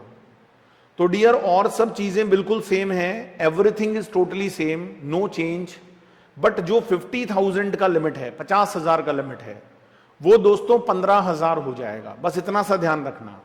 रूल नंबर 3 में अगर आप टूरिस्ट हो, लेकिन आप डियर फॉरेन ओरिजन के टूरिस्ट हो, you are tourist of foreign origin, तो my dear friends everything is totally same, but your limit of 50,000 is restricted up to 15,000 dear. जो 50,000 की लिमिट है ना, 50,000 की, उसे 15,000 कर दिया जाएगा। 50,000 की लिमिट को 15,000 कर दिया जाएगा डियर। आई थिंक आप मेरी बात को समझ गए होंगे। Yes sir. चलिए दोस्तों, अब हम रूल नंबर 4 पर आ जाते हैं। What is rule number 4? एक बार आप ये रूल्स कंप्लीट कर लो, then we will do some practical questions and we are also given some practical questions for your homework dear. Homework करना बहुत जरूरी है। Okay sir. So we are discussing about rule number 4। What is rule number 4? Indian resident, okay, foreigner residing in India और tourist. अच्छा दोस्तों, tourist कोई सा भी हो सकता है, इंडियन ओरिजिन का हो या फॉरेन ओरिजिन का हो, क्योंकि ओनली टूरिस्ट वर्ड यूज हुआ है। एक्सक्लूडिंग इन्फेंट, इन्फेंट को छोड़ दो डियर। रूल नंबर 4 तब लगता है डियर जब आप नेपाल, भूटान, म्यांमार से आ रहे हो। ये जो 3 कंट्रीज हैं, नेपाल, भूटान, म्यांमार, इन 3 कंट्री से आने पर dear rule number 3 is not applicable. Rule number 4 is applicable my dear friends. और व्हाट इज रूल नंबर 4 मैं आपको बता दूं। आप पर्सनल इफेक्ट्स इंडिया के बाहर से ले आओ, आप ट्रैवल सवेनियर्स ले आओ, and articles up to personal effects लाने में कोई दिक्कत नहीं है, ट्रैवल सवेनियर्स लाने में कोई दिक्कत नहीं है, और आर्टिकल्स जो भी आप इंडिया के बाहर से खरीदोगे कोई दिक्कत नहीं है। लेकिन the value of up to 15,000 dear, 15,000 तक का सामान ला सकते हो, 15,000 तक का, 15,000 तक का। बाकी everything is same, they are not mentioned in annexure 1। दोस्तों अगर आप कोई गुड्स लाए हो और वो एनेक्सर 1 में आता है, तो डियर उस पर आपको ये 15,000 का एग्जम्पशन नहीं मिलेगा। You have to pay duty directly on this goods without deducting 15,000 as an exemption. ठीक है जी, if carried on in person और in the accompanied baggage of the passenger. लेकिन दोस्तों अगर आप इन 3 कंट्रीज से, बहुत ध्यान से सुनिएगा डियर, अगर आप इन 3 कंट्रीज से आते हो और वो भी बाई लैंड रूट आते हो, वो भी आप कैसे आते हो? By land route. अगर दोस्तों आप इन 3 कंट्रीज से आते हो और इन 3 कंट्रीज से भी कैसे आते हो? बाई लैंड रूट आते हो, बाई लैंड रूट। तो मैं आपको बता देता हूं डियर, अगर आप बाई लैंड रूट आओगे और आप इन 3 कंट्रीज से आओगे बाई लैंड रूट, तो मैं आपको क्लियर कर दूं डियर, आपको केवल पर्सनल इफेक्ट्स लाने की ही परमिशन है। आप ये जो आर्टिकल लाते हो ना 15,000 रुपए तक के, ये एग्जम्पशन आपको नहीं मिलेगी। केवल आप अपना जो पर्सनल इफेक्ट है वो लेकर आ सकते हो। आपका जो यूज्ड मोबाइल है, लैपटॉप है, वो आप ले आओ, कोई दिक्कत नहीं है। आपकी कोई ड्रेसेस वगैरह हैं वो ले आओ, कोई दिक्कत नहीं है। लेकिन डियर, आपको ये जो 15,000 रुपए तक के आर्टिकल्स या जो ट्रेवल सवेनियर्स हैं उनको लाने की परमिशन नहीं है। अगर आप लाओगे डियर, कोई दिक्कत नहीं है, you have to pay the duty, you are not taking any exemption. तो दोस्तों मुझे बताओ फिर एग्जाम्शन मिलती कब है? जब हम बाई एयर आए हों या हम बाई सी आए हों। दोस्तों अगर हम बाई एयर आते हैं या हम बाई सी रूट आते हैं तो ही हमें ये 15,000 का एग्जाम्शन मिलता है। अगर हम लैंड रूट के थ्रू आते हैं तो हमें 15,000 का एग्जाम्शन नहीं मिलता है। तो दोस्तों आई थिंक रूल नंबर 4 आपको समझ में आ गया होगा। रूल नंबर 4 के अंदर हम बात करते हैं उन्हीं इंडियन रेजिडेंट्स की, उन्हीं फॉरेनर्स रेजिडिंग इन इंडिया की, किसी भी टूरिस्ट की बात करते हैं जो नेपाल, भूटान और म्यांमार से आ रहा है डियर, तो वो 15,000 रुपए तक के आर्टिकल्स ड्यूटी फ्री लेकर आ सकता है। बहुत बढ़िया दोस्तों, अगर आपका पैसेंजर इन्फेंट है, इन्फेंट मतलब 2 साल तक का बच्चा, छोटा बच्चा जान के हमसे ना टकराना रे, 2 साल तक का बच्चा। दोस्तों इन्फेंट का मतलब होता है 2 साल तक का बच्चा। ये जो 2 साल तक के बच्चे होते हैं इनको केवल पर्सनल इफेक्ट्स, पर्सनल इफेक्ट क्या होते हैं इनके? हगीज होते हैं, डायपर वगैरह होते हैं, और क्या होते हैं डियर इनके personal effects will be allowed duty free.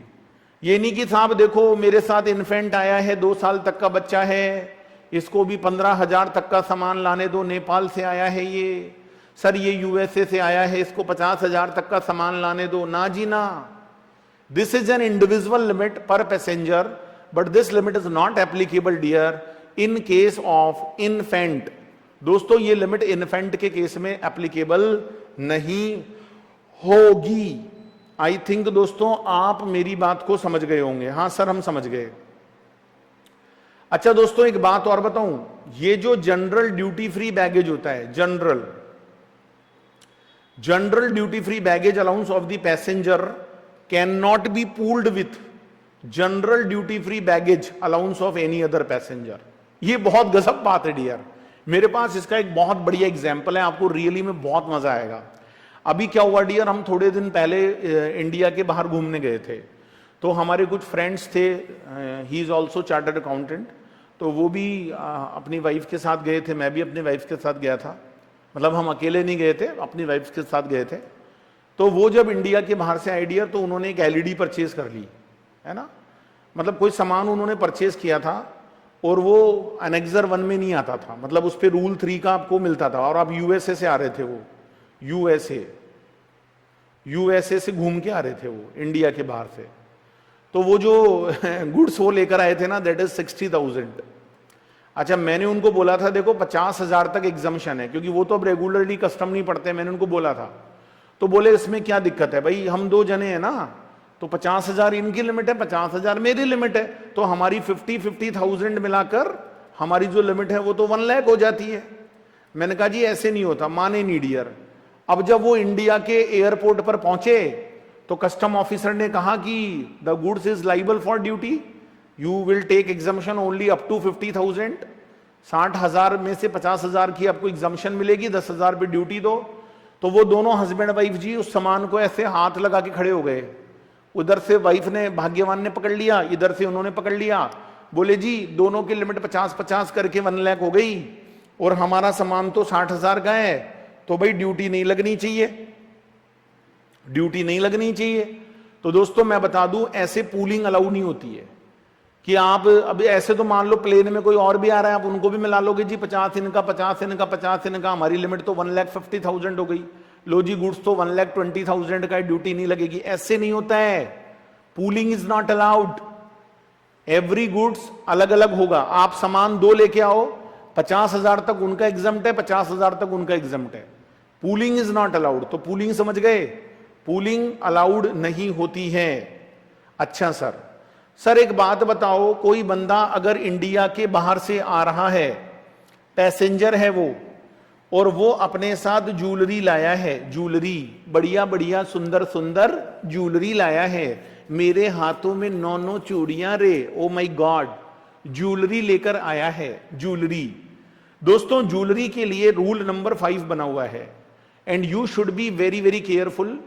दोस्तों अगर आप इंडिया के बाहर से आते हो और आप अपने साथ में ज्वेलरी लेकर आते हो, तो डियर ज्वेलरी आप कितनी ला सकते हो duty free, that is given in rule number 5।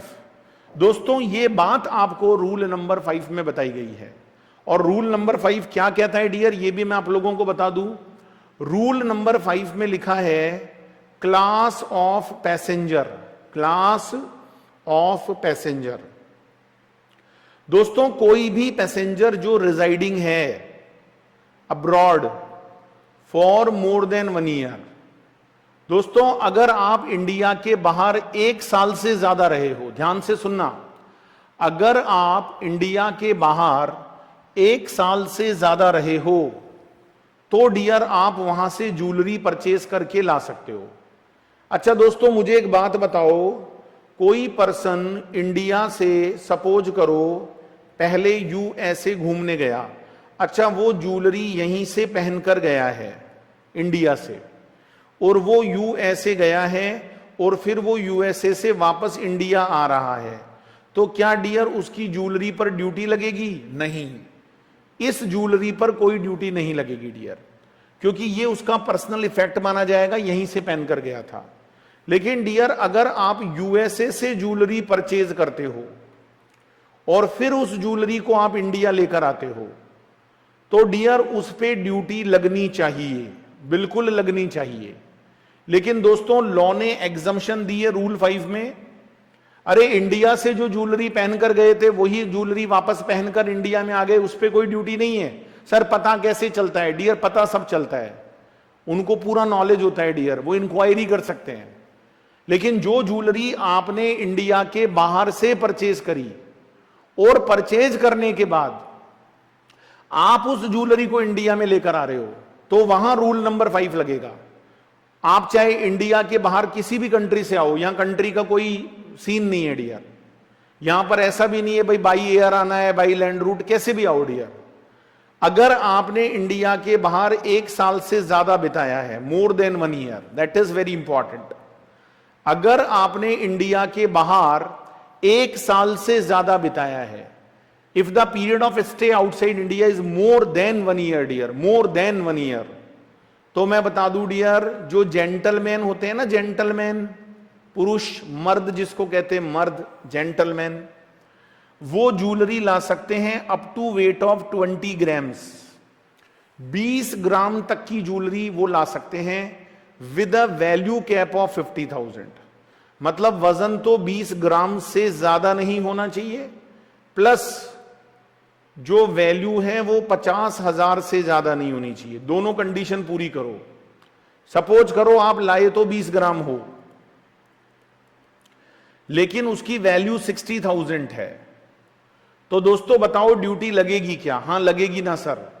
Sir क्यों लगेगी? अप टू 20 ग्राम है लेकिन वैल्यू 60 हो गई डियर, तो आपको ड्यूटी देनी पड़ेगी माइनस 50,000 कर दो, जो 10,000 बचेगा ना डियर, उसके ऊपर ड्यूटी लेवी होगी।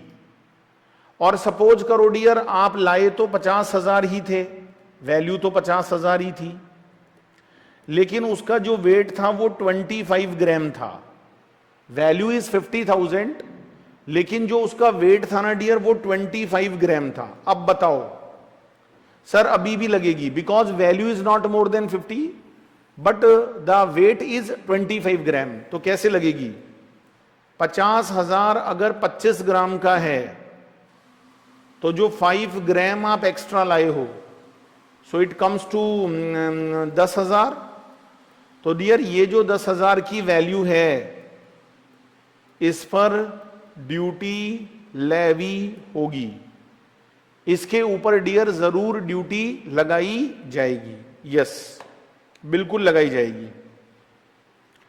अच्छा दोस्तों, जो लेडी पैसेंजर्स होती हैं, लेडी पैसेंजर, दोस्तों जो लेडी पैसेंजर होती है ना, लेडी पैसेंजर, देखो महिलाओं के लिए लिमिट अलग है, लेडी पैसेंजर, बड़ा शौक होता है ज्वेलरी का, मेरी ज्वेलरी है। तो ये जो लेडी पैसेंजर होती है ना, लेडा नहीं लेडी, इनके लिए जो ज्वेलरी होती है दोस्तों, वो होती है, लिमिट है up to weight of 40 gram, double कर दी डियर, 20 ग्राम की जगह 40 ग्राम कर दी, और वैल्यू कैप लगा दिया डियर 1 लाख का।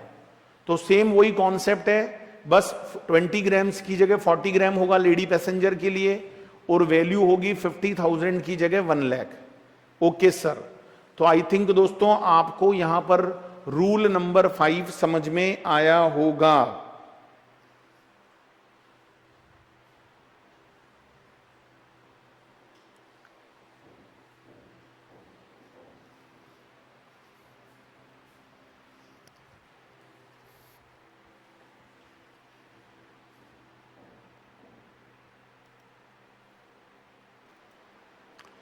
तो चलिए दोस्तों आगे बढ़ते हैं। मैं आप लोगों को rule number 3, rule number 4 and rule number 5 पढ़ा चुका हूं।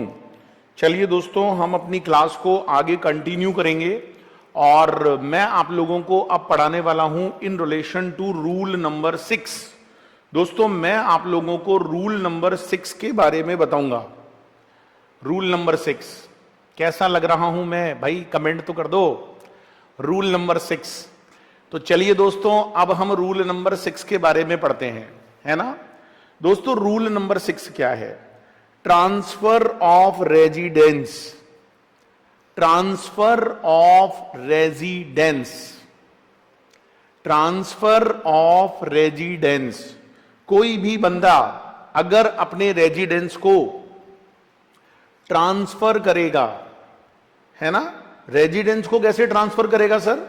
अरे रेजिडेंस का मतलब मकान उठा के यहां नहीं लाएगा।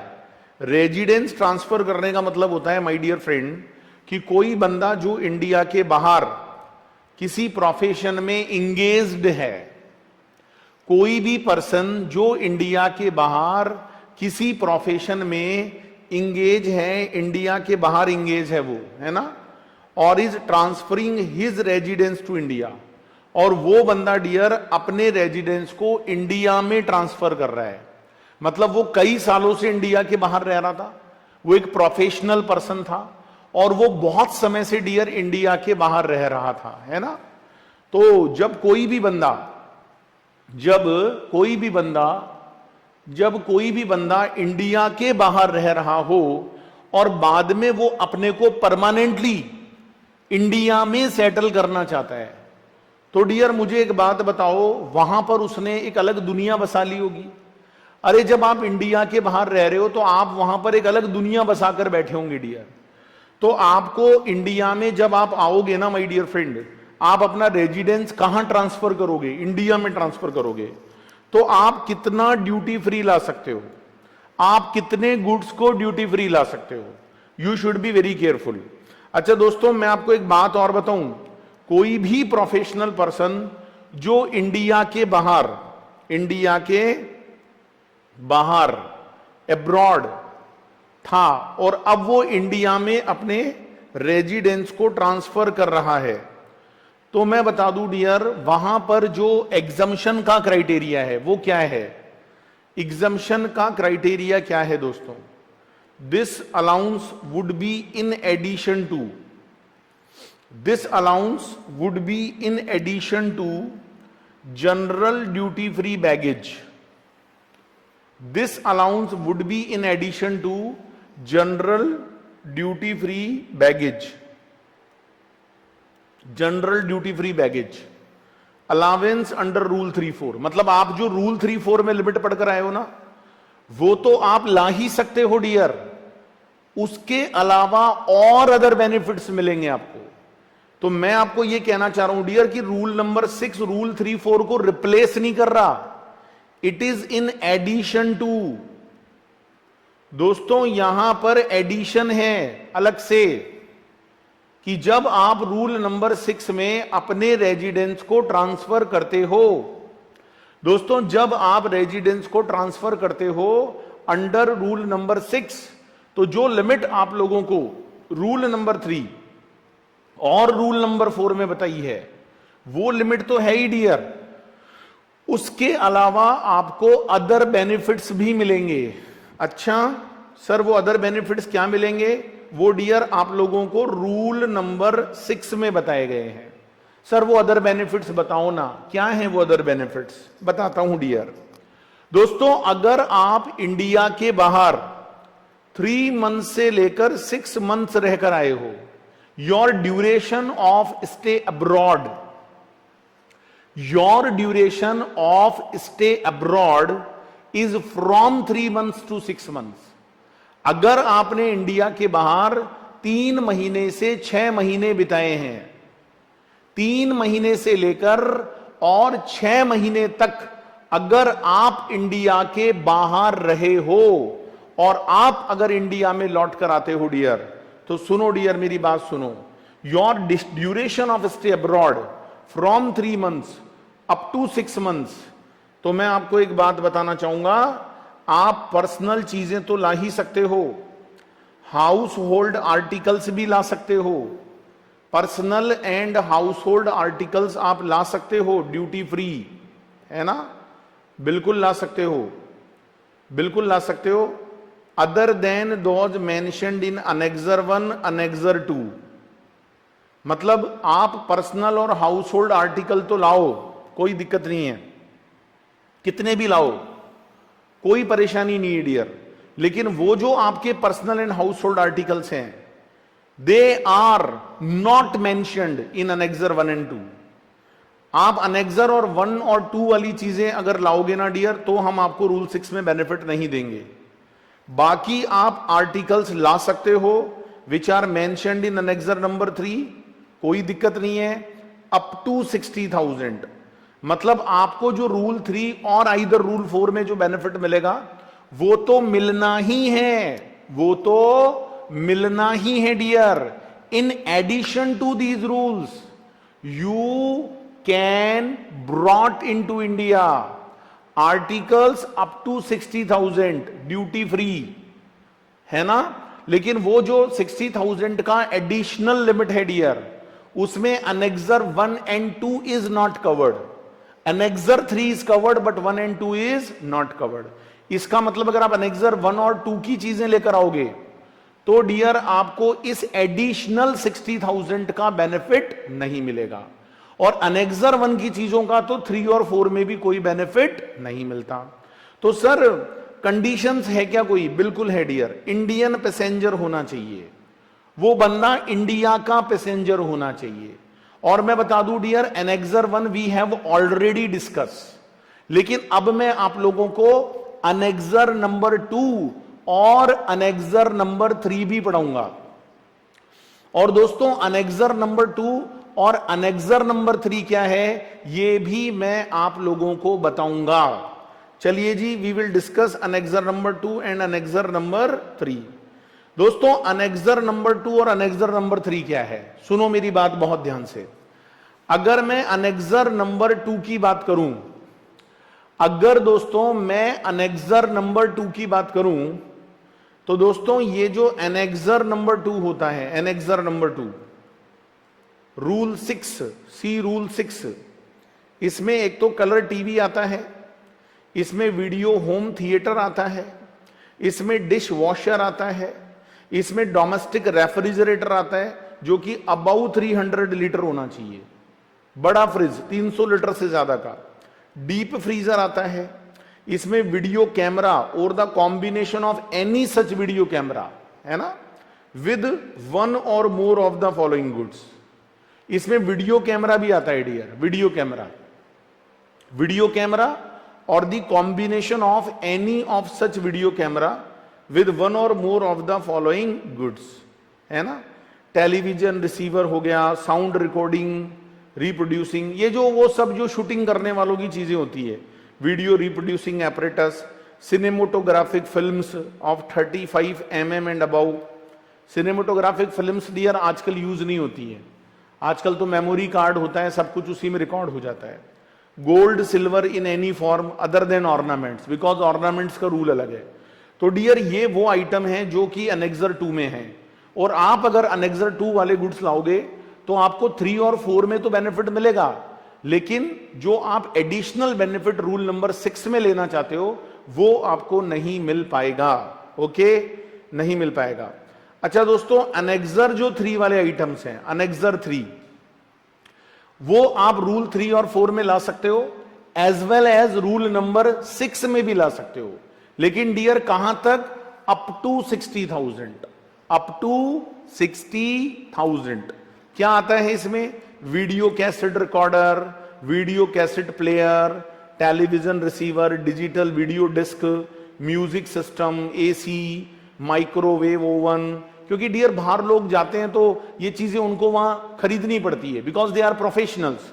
उन्हें इंडिया के बाहर स्टे करना है तो उन्हें ये सामान खरीदना पड़ता है। Word processing machine, fax machine, photo copy machine, washing machine, electric जो एलपीजी होता है ना, personal computer, laptop computer, domestic refrigerator, up to 300 litre. क्योंकि जो मोर देन 300 लीटर है वो तो एनेक्सर 2 में आता है।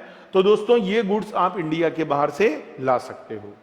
तो आई थिंक दोस्तों आपको rule number 3, rule number 4, rule number 5, rule number 6 समझ में आ गया होगा। तो आई रिपीट, रूल 3 में कौन आता है डियर? उसमें इंडियन जो हमारे रेजिडेंट्स होते हैं वो आते हैं, उसमें टूरिस्ट आते हैं जो इंडियन ओरिजिन के हैं। नेपाल, भूटान, म्यांमार के अलावा आओगे तो रूल 3 लगेगा। वहां पर जो लिमिट है डियर वो है अप टू 50,000। दोस्तों उसमें इन्फेंट को इंक्लूड नहीं करना है। अच्छा दोस्तों, अगर आप इन 3 कंट्रीज से आ रहे हो, you are Indian resident, you are foreigner residing in India and you are tourist of Indian origin, तो दोस्तों मैं आपको बता दूं वो 50,000 का लिमिट 15,000 हो जाता है। लेकिन दोस्तों जब हम रूल नंबर 4 लगाते हैं, जब हम दोस्तों रूल नंबर 4 लगाते हैं, तो रूल नंबर 4 अगर आप देखोगे तो यहां पर इंडियन रेजिडेंट और फॉरेनर रिजाइडिंग इन इंडिया, सुनो मेरी बात, रूल नंबर 3 के अंदर आपको किसी भी कंट्री से आना है, सॉरी नेपाल, भूटान, म्यांमार से नहीं आना है। आप वर्ल्ड में कहीं से भी आओ रूल 3 लगेगा। अगर आप इंडियन पैसेंजर, फॉरेनर, टूरिस्ट हो, फॉरेन ओरिजिन के हो, तो 15,000 की लिमिट है, इधर 50,000 की लिमिट है ना। और डियर अगर आप इन 3 कंट्रीज से आते हो तो रूल नंबर 4 लगेगा। अच्छा, रूल 4 में आप चाहे कोई से भी टूरिस्ट हो, आप चाहे इंडियन रेजिडेंट हो, आप चाहे फॉरेनर रेजिडिंग इन इंडिया हो, आपको 15,000 तक की लिमिट है। दोस्तों अगर आप ज्वेलरी लेकर आते हो और अब मिनिमम 1 साल रुक कर आए हो, मोर देन 1 ईयर, तो अगर आप जेंटलमैन हो तो 20 ग्राम, और वैल्यू मैं बता दूं आपको अप टू 50,000। और डियर अगर आप लेडी पैसेंजर हो, if you are lady passenger, तो डियर 40 ग्राम का वेट होगा ज्वेलरी का, और वैल्यू कैप होगा डियर 1 लाख। जो वैल्यू कैप है ना डियर वो 1 लाख होगी। Okay sir. रूल नंबर 6 है जब अपना रेजिडेंस आप इंडिया में शिफ्ट करते हो, है ना, इंडिया में शिफ्ट करते हो। अच्छा दोस्तों, अगर आपका stay from 6 months to 1 year है, सपोज आप 3 महीने से 6 महीने आए हो तो 60,000 का लिमिट है, 60,000। लेकिन दोस्तों अगर आप 6 मंथ से लेकर अप टू 1 ईयर अगर आपने फॉरेन में दिया और फिर आप इंडिया में परमानेंटली सेटल्ड हो रहे हो, तो डियर आप personal and household articles ला सकते हो other than those mentioned in annexure 1, annexure 2। ये वही सेम लैंग्वेज है, लेकिन in annexure 3 up to 1 lakh same है डियर, बस वहां 60,000 था, यहां पर लिमिट 1 लाख हो जाता है डियर। और ये रूल नंबर 3 और 4 के अलावा है दोस्तों, it is in addition to rule number 3 and 4। तो जो 60,000 आपने अभी थोड़ी देर पहले पढ़ा था उसे यहां 1 लाख कर दिया है। If your stay is from 6 months to up to 1 year, so it depends upon period of stay. दोस्तों ये सारी बातें पीरियड ऑफ स्टे पर डिपेंड करेगी, जो आपका पीरियड ऑफ स्टे है उस पर डिपेंड करेगी। Okay sir.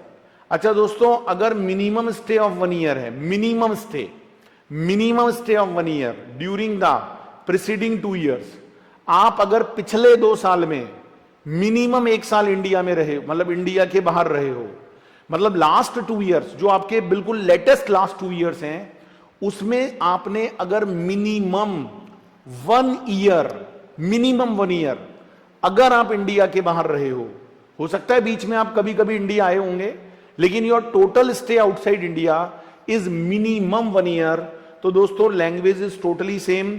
बस वो जो लिमिट थी वो 2 लाख है डियर। अब वो लिमिट 2 लाख हो गई, पहले 60,000 थी, फिर वो 1 लाख हुई और अब वो लिमिट 2 लाख हो गई डियर। कंडीशंस क्या हैं वो मैं बता देता हूं। कंडीशन है the Indian passenger should not avail this concession in the preceding 3 years. ये जो बेनिफिट आप रूल नंबर 6 में ले रहे हो, ये आपने पिछले 3 साल में, लास्ट 3 ईयर्स में बिल्कुल भी ना लिया हो। अगर आपने ये बेनिफिट लास्ट 3 ईयर्स में कभी भी लिया था तो डियर फिर हम आपको ये बेनिफिट, ये कंसेशन जो है 2 लाख की, वो नहीं देंगे। तो फिर से बता दूं डियर, लास्ट 2 ईयर्स में 1 ईयर इंडिया के बाहर रहना जरूरी है। दूसरी बात, आप जो बेनिफिट ले रहे हो ये आपने लास्ट 3 ईयर्स में कभी भी ना लिया हो। अगर आपने इस बेनिफिट को लिया है डियर तो ये बहुत ही गलत बात है, अब आपको दोबारा बेनिफिट नहीं मिलेगा। और अगर माय डियर फ्रेंड्स आपका मिनिमम स्टे अगर इंडिया के बाहर 2 ईयर्स और मोर है, अगर इंडिया के बाहर आपका जो मिनिमम स्टे है, इफ इट इज 2 ईयर्स और मोर, अगर वो 2 साल या उससे ज्यादा है डियर, मिनिमम स्टे 2 साल या उससे ज्यादा है, तो देखो लैंग्वेज बिल्कुल सेम है, लेकिन आपको 5 लाख रुपए तक का सामान ड्यूटी फ्री लाने की इजाजत है। 5 लाख तक का सामान आप ड्यूटी फ्री ला सकते हो। अच्छा दोस्तों, कंडीशन क्या है कि ये जो मिनिमम स्टे ऑफ 2 ईयर्स है ना, ये immediately preceding the date of its arrival in India. आप जब अपने रेजिडेंस को परमानेंटली इंडिया में सेटल्ड करोगे, जब आप अपने रेजिडेंस को परमानेंटली इंडिया में सेटल्ड करोगे, उससे पहले वाले 2 साल, मिनिमम 2 ईयर्स आपका स्टे, मिनिमम 2 ईयर्स आपका स्टे इंडिया के बाहर होना चाहिए, बिल्कुल होना चाहिए डियर। मिनिमम 2 साल इंडिया के बाहर होना चाहिए। Okay sir. अच्छा दोस्तों, यहां पर कुछ रिलैक्सेशंस दिए गए हैं, जबकि आपने जो फर्स्ट 3 सिचुएशंस थी उनमें कोई रिलैक्सेशन नहीं पड़ा, लेकिन ये जो मिनिमम स्टे ऑफ 2 ईयर्स वाली बात है ना, outside India, minimum stay of 2 years वाली जो बात है, इसमें डियर लॉ आपको कुछ रिलैक्सेशन देना चाहता है। लॉ दोस्तों आपको कुछ रिलैक्सेशंस देना चाहता है, और वो क्या रिलैक्सेशंस देना चाहता है डियर, ये भी मैं आज आप लोगों को बता देता हूं। लॉ ये कहता है कि ये जो आपका मिनिमम पीरियड ऑफ 2 ईयर्स है ना, इसमें शॉर्टफॉल रही हो, शॉर्टफॉल अप टू 2 मंथ्स, 2 महीने की शॉर्टफॉल अगर है आपकी, सपोज करो आप 2 साल नहीं, आप 1 साल और 10 महीने ही रह पाए थे, आपने पूरे 2 ईयर्स नहीं बिताए, आपकी 2 महीने तक की अगर कमी है, up to 2 months, it may be 1 month, it may be 1 month 10 days, अगर वो अप टू 2 मंथ्स तक का शॉर्टफॉल है in stay abroad, it can be condoned by, it may be condoned by AC और डीसी। दोस्तों, जो assistant और deputy commissioner होते हैं, डिप्टी कमिश्नर, वो इसको कंडोन कर सकते हैं। वैसे देखो मिनिमम स्टे 2 ईयर्स है, but if it is short up to 2 months, then it may be condoned by AC or DC. AC or DC. Okay. Commissioner of Custom if early return. अच्छा, ये 2 महीने किस रीजन से कम रह गए, ये reason हो सकते हैं। पहला, फर्स्ट, टर्मिनल लीव और वैकेशन। दोस्तों, आपको वहां से छुट्टी दे दी गई थी, आप जिस कंपनी में जॉब करते थे, आप जिस वर्किंग को करते थे, वहां से आपको टर्मिनल लीव दे दी गई थी, तो आपको आना पड़ा। ओके। और it may be any other special circumstances, और कोई अदर स्पेशल सरकमस्टांसेस भी यहां पर हो सकती है। लेकिन dear, reasons to be recorded in writing. दोस्तों, रीजंस राइटिंग में रिकॉर्डेड होना चाहिए। तो अप टू 2 मंथ्स तक का अगर शॉर्टफॉल है तो इट मे बी कंडोन्ड, दोस्तों, यहां पर एक सेकंड कंडीशन भी है। अगर आप 2 लाख रुपए का बेनिफिट उठाना चाहते हो, 5 लाख का अगर आप बेनिफिट लेना चाहते हो, तो आपको एक और कंडीशन फुलफिल करनी है। टोटल स्टे इन इंडिया ये जो लास्ट 2 ईयर्स हैं डियर, लास्ट 2 ईयर्स, ये जो पिछले 2 साल हैं डियर, पिछले 2 साल, total stay in India on short visit during the 2 preceding year. भाई ऐसा तो नहीं होगा कि लास्ट 2 साल में आप इंडिया बिल्कुल नहीं आए होंगे। इट मे बी पॉसिबल कि डियर आप लास्ट 2 ईयर्स में इंडिया भी आए होंगे, लेकिन your stay in India, your stay in India should not exceed 6 months. आपकी जो इंडिया में विजिट्स हुई हैं वो किसी भी सिचुएशन में 6 महीने से ज्यादा ना हुई हो। पिछले 2 साल में आप 1 बार, 2 बार, 10 बार, 20 बार, कितनी भी बार आए हो डियर, लेकिन जब आप इंडिया में आते हो तो आपको यहां रुकना पड़ता है। तो वो जो पीरियड है वो 6 मंथ्स से ज्यादा नहीं होना चाहिए। It can not be more than 6 months. अच्छा दोस्तों, यहां भी रिलैक्सेशन है। अगर प्रिंसिपल कमिश्नर चाहें, अगर कमिश्नर साहब चाहें डियर, तो अगर आपकी इंडिया में विजिट 6 मंथ्स से ज्यादा हो जाती है, अगर आपकी इंडिया में विजिट 6 मंथ्स से ज्यादा हो जाती है, कोई दिक्कत नहीं है डियर। अगर कोई स्पेशल रीजन है, राइटिंग में आप वो रीजन दे दो, हम इसको कंडोन कर देंगे, कोई दिक्कत नहीं है, हम आपको रिलैक्स कर देंगे। लेकिन डियर जो थर्ड कंडीशन है इस 5 लाख के बेनिफिट को लेने के लिए, देखो डियर 5 लाख तक के बेनिफिट को ड्यूटी फ्री कराने के लिए आपको 3 कंडीशन फुलफिल करनी पड़ती है। Your first condition, your second condition, your third condition. First condition बोला लास्ट 2 ईयर्स में आपका जो इंडिया के बाहर विजिट है, इंडिया के बाहर जो स्टे है वो मिनिमम 2 साल होना चाहिए। अगर 2 महीने से कम की कोई शॉर्ट एज है, कोई दिक्कत नहीं है, आप लास्ट 2 ईयर्स में इंडिया आ सकते हो डियर। लेकिन but your visit in India is not more than 6 months. It may also be condone by dear. लेकिन डियर जो थर्ड नंबर का कंडीशन है, वो थर्ड नंबर का कंडीशन क्या बोलता है? Passenger has not availed this concession in the preceding 3 years. दोस्तों, पैसेंजर ने इस कंसेशन को पिछले 3 साल में अवेल ना किया हो। पैसेंजर ने इस कंसेशन को पिछले 3 साल में अवेल ना किया हो। अगर अवेल किया है, अगर पिछले 3 साल में अवेल किया है dear, then no relaxation, no relaxation my dear friends. अगर पिछले 3 साल में आपने इस तरह का कोई भी बेनिफिट लिया है तो डियर हम आपको दोबारा बेनिफिट नहीं देंगे। और यहां पर डियर कोई रिलैक्सेशन भी नहीं है, मैं आप लोगों को बता दूं। तो I repeat dear, rule number 6 के अंदर आप इंडिया के बाहर प्रोफेशनल हो, आप इंडिया के बाहर रुककर इंडिया में परमानेंटली सेटल हो रहे हो, अगर आपका स्टे फ्रॉम 3 मंथ से लेकर 3 मंथ से कम है डियर तो आपको कोई बेनिफिट नहीं मिलेगा। फ्रॉम 3 मंथ से अप टू 6 मंथ है तो 60,000 मिलेगा। 6 महीने से लेकर अगर 1 साल तक है तो आपको बेनिफिट 1 लाख तक मिलेगा। अगर पिछले 2 साल में आपका मिनिमम स्टे 1 ईयर है तो आपको बेनिफिट 2 लाख तक मिलेगा। और अगर मिनिमम स्टे ऑफ 2 ईयर्स और मोर है, पिछले 2 साल या उससे ज्यादा आपने स्टे किया है, तो यही बेनिफिट आपको 5 लाख रुपए तक भी मिल सकता है, 5 लाख रुपीज तक भी मिल सकता है। तो आई थिंक दोस्तों आपको ये बात समझ में आई होगी। चलिए दोस्तों, हम बैगेज वाले चैप्टर में थोड़ा सा आगे और बढ़ते हैं, करेंसी की बात करते हैं। रूल नंबर 7 बोलता है कि करेंसी भी गुड्स होती है, जैसा हमने गुड्स की डेफिनेशन को पढ़ा। तो दोस्तों, अगर हम अपनी करेंसी इंडिया के बाहर से कोई करेंसी लाते हैं या यहां से ले जाते हैं तो उसके लिए फेमा के प्रोविजंस एप्लीकेबल होंगे, फॉरेन एक्सचेंज मैनेजमेंट एक्ट। तो यहां आपको कस्टम में इसके ऊपर कुछ नहीं पढ़ना, यहां जो भी लगेगा वो फेमा प्रोविजंस है, कस्टम में कुछ नहीं दिया हुआ। दोस्तों, रूल नंबर 8 बात करता है अनअकम्पनीड बैगेज की। रूल नंबर 8 बात करता है अनअकम्पनीड बैगेज की। सर, ये अनअकम्पनीड बैगेज क्या होते हैं? तो दोस्तों, मैं आप लोगों को बता दूं अनअकम्पनीड बैगेज का क्या मतलब है।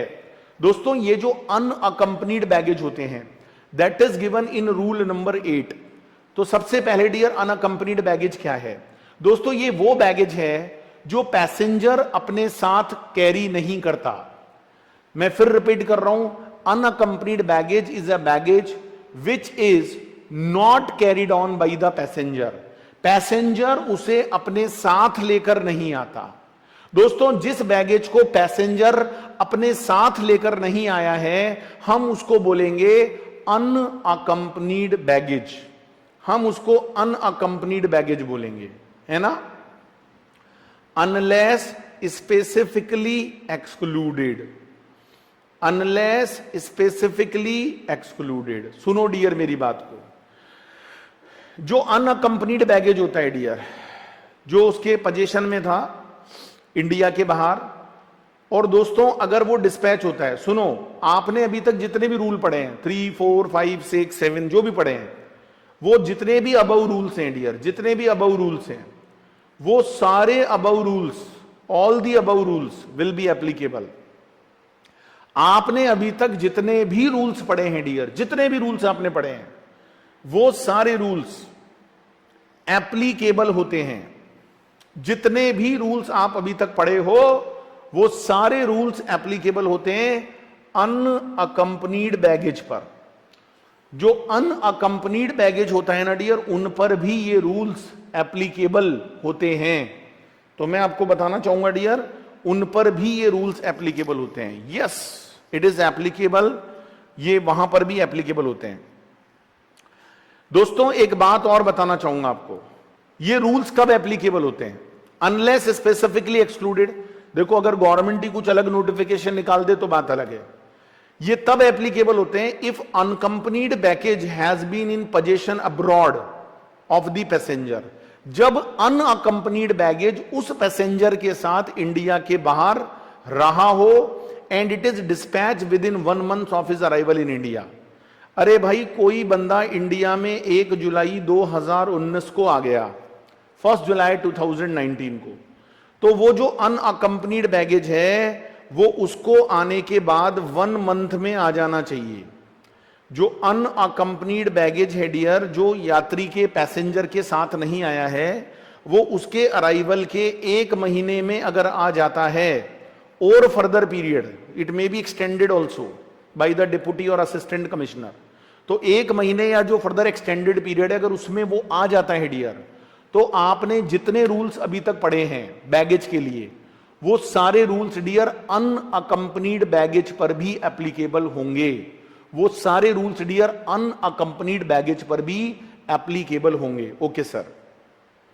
Said unaccompanied baggage can also land in India up to 2 months before the arrival of the vessel, arrival of the passenger, sorry, अगर पैसेंजर का अराइवल 1 जुलाई 19 को हुआ है, if the passenger arrived as on 1 July 2019, तो क्या sir अनअकंपनीड baggage पहले भी आ सकता है? यस पहले भी आ सकता है, लेकिन पहले अप टू 2 months, 2 महीने से भी अगर पहले आ गया है डियर तो नहीं मानेंगे। अप टू 2 months, तो अप टू 2 months तो पहले है और बाद में है 1 month।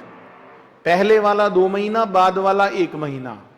इसके अंदर अगर कोई बैगेज आएगा तो डियर आपने अभी तक जितने भी रूल्स पढ़े हैं वो सारे रूल्स डियर उस अनअकंपनीड बैगेज पर भी एप्लीकेबल होंगे। बिल्कुल होंगे डियर, बिल्कुल होंगे, पक्का होंगे। So passenger is not able to arrive in India within 2 months, लेकिन सोचो डियर वो 2 महीने में नहीं आ पाया, है ना।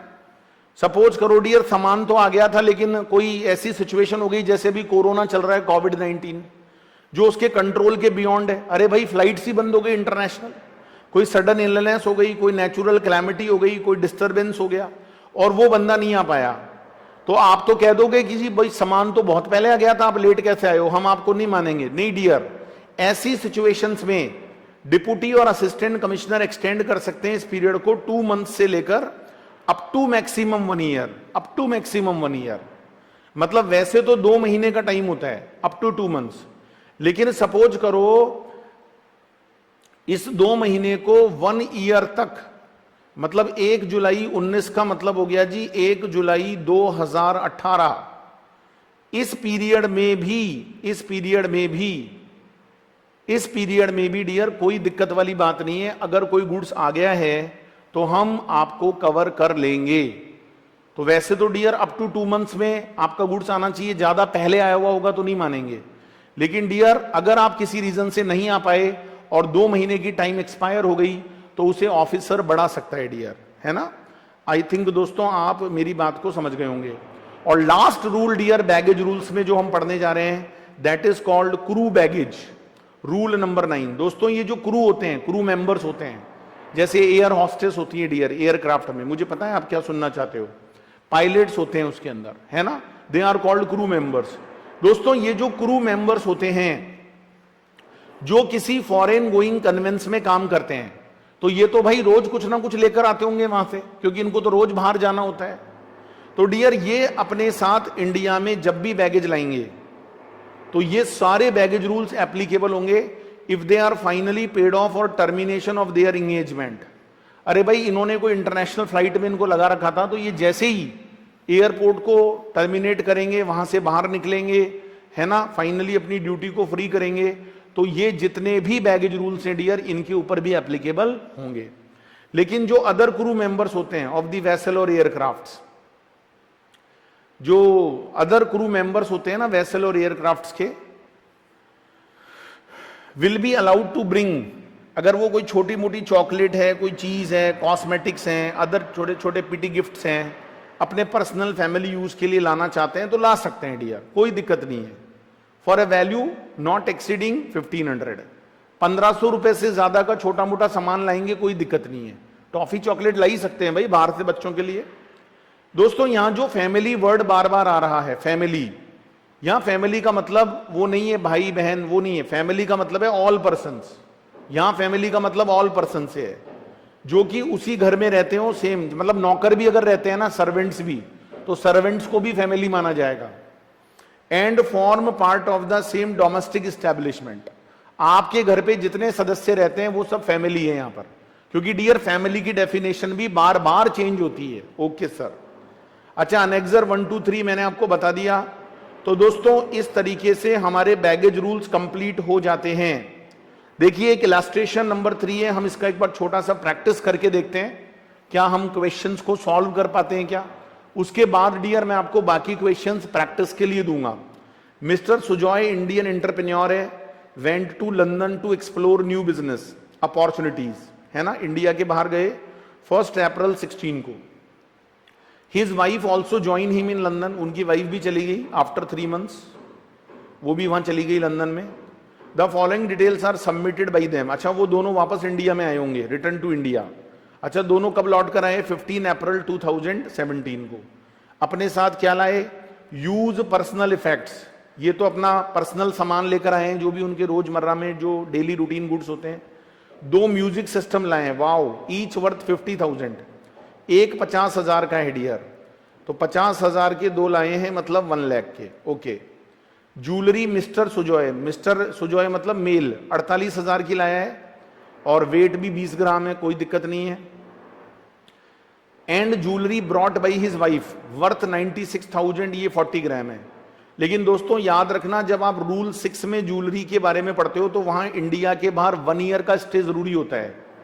अच्छा ये 1 अप्रैल 16 को गए थे और इनकी वाइफ 3 महीने बाद गई थी। अच्छा इसका मतलब मिस्टर सुजॉय को तो 1 ईयर हो गया, मिस्टर सुजॉय को तो 1 ईयर हो गया, लेकिन वाइफ को आई थिंक अभी 1 ईयर नहीं हुआ है, उनका शॉर्ट है।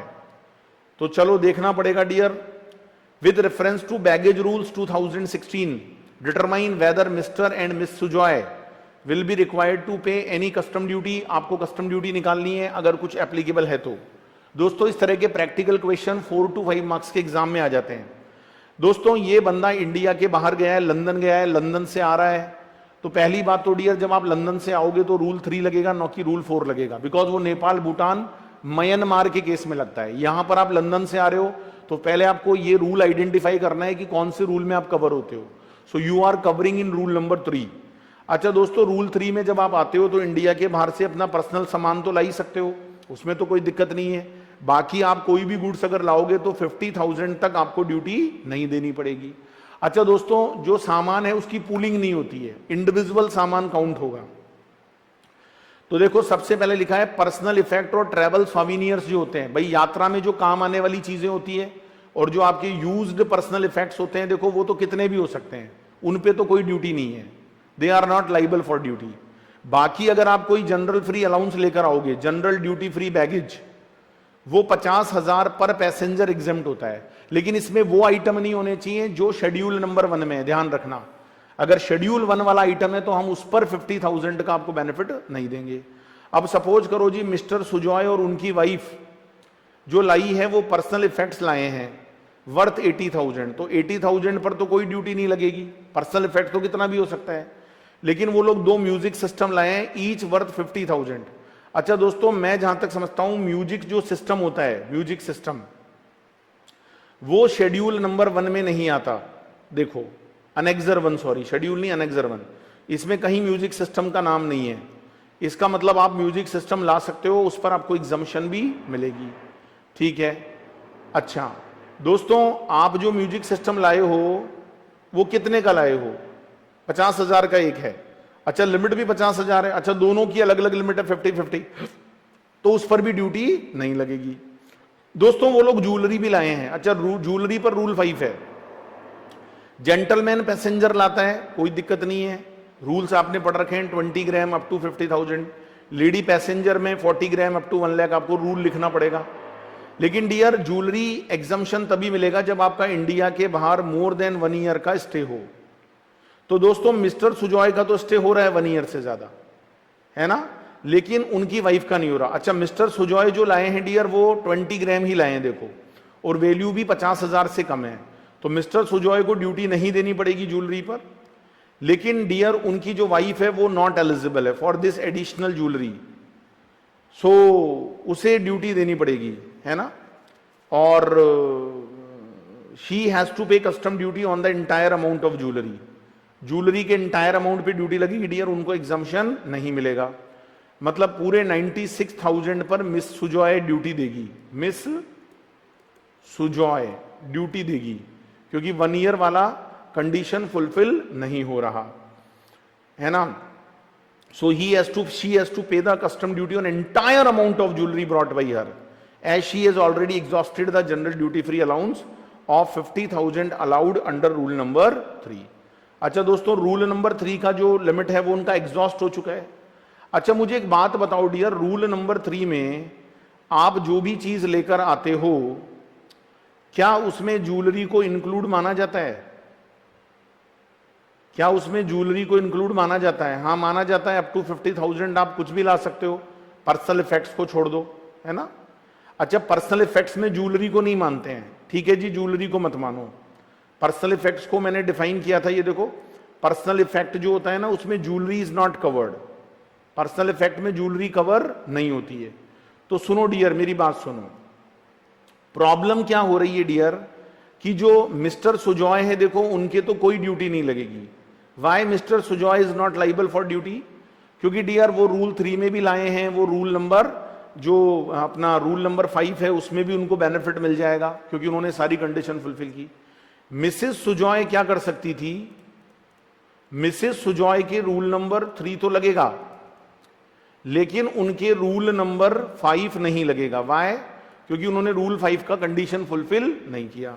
अच्छा रूल 3 में आप पर्सनल इफेक्ट्स तो कितने भी ला सकते हो विदाउट लिमिट, लेकिन बाकी आर्टिकल जो लाते हो वो अप टू 50,000 लाते हो, अप टू 50,000। क्या दोस्तों इस 50,000 में ज्वेलरी आ सकती है? बिल्कुल आ सकती है डियर, क्योंकि वो शेड्यूल 1 का आइटम नहीं है।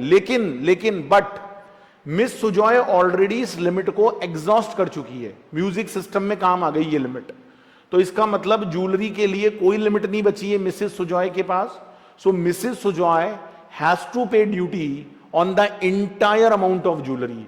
तो केवल जो ड्यूटी लगने वाली है ना डियर वो 96,000 पर लगने वाली है, बाकी डियर किसी भी आइटम पर कोई ड्यूटी नहीं लगेगी। आई थिंक दोस्तों आपको इलस्ट्रेशन 3 समझ में आया होगा। इलस्ट्रेशन नंबर 4, इलस्ट्रेशन नंबर 5 ये मैं आपको होमवर्क के लिए दे रहा हूं। इसके बाद दोस्तों एक लास्ट सेक्शन हम और पढ़ लेते हैं, that is section 80 and 81। Section 80 and 81 दो सेक्शन हमारे बचे हैं, ये भी हम डिस्कस कर लेते हैं। दोस्तों सेक्शन 80 क्या है? सेक्शन 80 बोलता है टेम्पोररी डिटेंशन ऑफ बैगेज।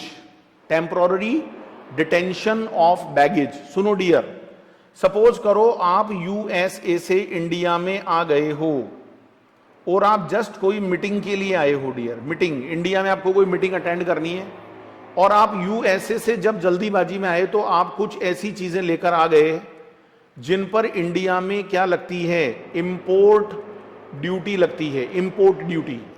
या सपोज करो जी आप कोई प्रोहिबिटेड गुड्स लेकर आए हो जिसको इंडिया में लाने पर मना है, ठीक है। अब दोस्तों जैसे ही आप एयरपोर्ट या पोर्ट पर आओगे, सपोज करो जी आप कोई डॉगी लेकर आए हो, डॉगी थोड़ी पता नहीं कौन सी नस्ल का डॉगी है, प्रोहिबिटेड है वो इंडिया में, आप उसको नहीं लेके आ सकते। अब आप ले आए, आप कुछ गुड्स ले आए जिस पे ड्यूटी लगेगी। अब सपोज करो जी आप इंडिया में आए हो तो आप तो मीटिंग अटेंड करने आए हो, अब उस गुड्स पर आप ड्यूटी थोड़े ही ना दोगे भाई, आपको तो वापस जाना है ना मीटिंग अटेंड करके। तो गवर्नमेंट ने फैसिलिटी दी है टेम्पोररी डिटेंशन। जैसे होता है ना डियर, मैं आपको एग्जांपल दूं, आप जब कभी किसी टेंपल में जाते हो, वहां पर सपोज करो जी leather belts are not allowed, leather purse है ना इज नॉट अलाउड, तो आप क्या करते हो डियर, आप वहां पर क्लॉक रूम होता है, उस क्लॉक रूम में अपना सामान रख देते हो और आप आराम से मंदिर में भगवान के दर्शन करके आते हो, हरे कृष्णा हरे रामा, और फिर आप बाहर निकलकर वापस सामान ले लेते हो। वो जो चार्जेस हैं आपको देने पड़ते हैं, बहुत सारे लोग सामान भूल भी जाते हैं डियर, ये उनकी एक्स्ट्रा कमाई है दुकानदार की। अब सुनो डियर, वही वाली बात है, इंडिया के बाहर से आप सामान लेकर आ गए लेकिन आप उसको इंडिया में क्लियर नहीं कराना चाहते क्योंकि आपको तो वापस जाना है, तो आप सेक्शन 80 का बेनिफिट उठा सकते हो और अब वहां पर आप अपने गुड्स को टेम्पररी पोर्ट और एयरपोर्ट पर डिटेन करवा सकते हो कि भाई मेरे को इसे क्लियर नहीं करवाना, आप रिक्वेस्ट कर दो ऑफिसर को, ऑफिसर आपको डिटेंशन फैसिलिटी दे सकता है, लेकिन it is on the discretion of the officer, है ना। फिर क्या होगा सर, उस पर आपको ड्यूटी नहीं देनी पड़ेगी क्योंकि वो इंडिया में क्लियर नहीं हुआ।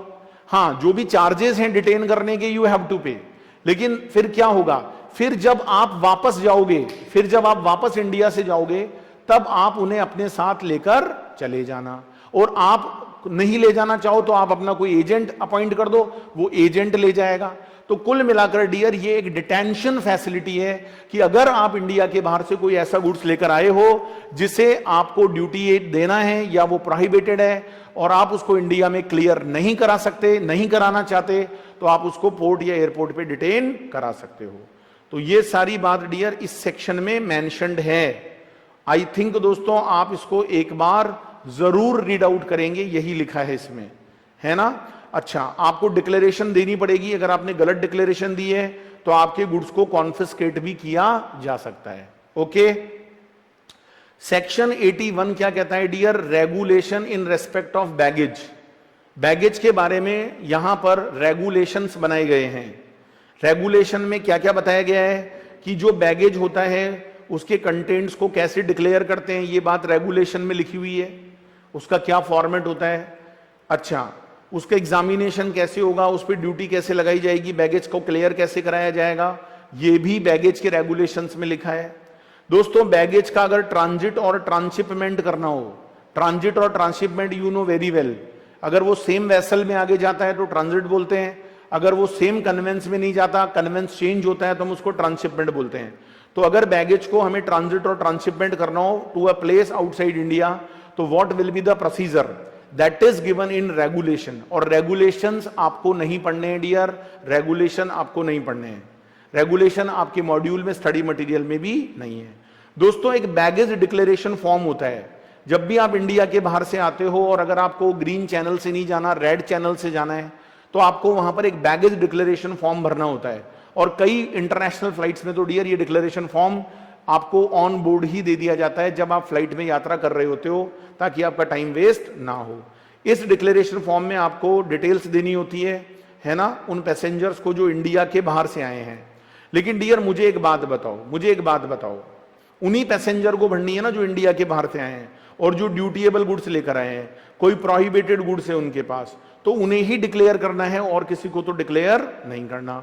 लेकिन दोस्तों मैं आपसे क्वेश्चन पूछूं, सपोज करो डियर यूएसए से कोई फ्लाइट आई और वो पहले आई है जी मुंबई, है ना, और मुंबई उसका स्टॉप है, और क्या हुआ जी, फिर वो मुंबई से जाएगी दिल्ली, मुंबई से वो दिल्ली जाएगी डियर। अब मेरी बात को बहुत ध्यान से सुनना। एक पैसेंजर था डियर, वो पैसेंजर जो था उसने मुंबई से फ्लाइट में बोर्ड किया, वो यूएसए से मुंबई नहीं आया, वो मुंबई से ही बैठा था डियर, और वो मुंबई से दिल्ली जा रहा था।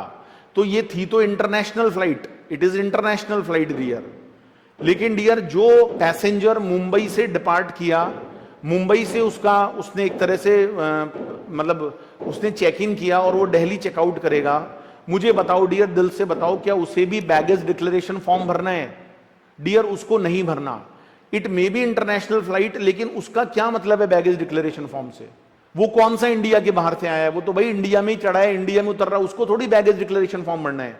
तो डियर सीबीआईसी ने एक सर्कुलर निकाला 2016, उसमें क्लैरिफिकेशन दिया कि domestic passenger who board international flights, कोई भी डोमेस्टिक पैसेंजर जो इंटरनेशनल फ्लाइट में बोर्ड करता है, इन दी डोमेस्टिक लैग, ये डोमेस्टिक लैग ही तो है, मुंबई से जो दिल्ली वाली लैग है ये डोमेस्टिक लैग है, are not required to file custom baggage declaration form. उसको नहीं भरना है डियर, उसको नहीं भरना है। हां, जो यूएसए से मुंबई उतरेगा उसको भी भरना है, जो यूएसए से दिल्ली उतरेगा उसको भी भरना है। आई थिंक दोस्तों आपको बात समझ में आ गई होगी। तो दोस्तों हमारा यहां पर बैगेज चैप्टर कंप्लीट हो जाता है। आशा करता हूं डियर, एक्सपेक्ट करता हूं कि आपको वीडियो बहुत पसंद आई होगी। दोस्तों इसे लाइक शेयर करना ना भूले, ताकि उन स्टूडेंट्स को भी बेनिफिट मिले जो बैगेज रूल्स को पढ़ना और समझना चाहते हैं। और डियर हमारे चैनल को अगर सब्सक्राइब नहीं किया है तो चैनल जरूर सब्सक्राइब कर लो, बेल आइकन हिट कर लो, ताकि आपको अपडेट्स मिलते रहेंगे। Thank you so much for watching the video. जोश दिल में जगाते चलो, जोश दिल में जगाते चलो, जीत के गीत गाते चलो। So thank you so much my dear friends for watching this video.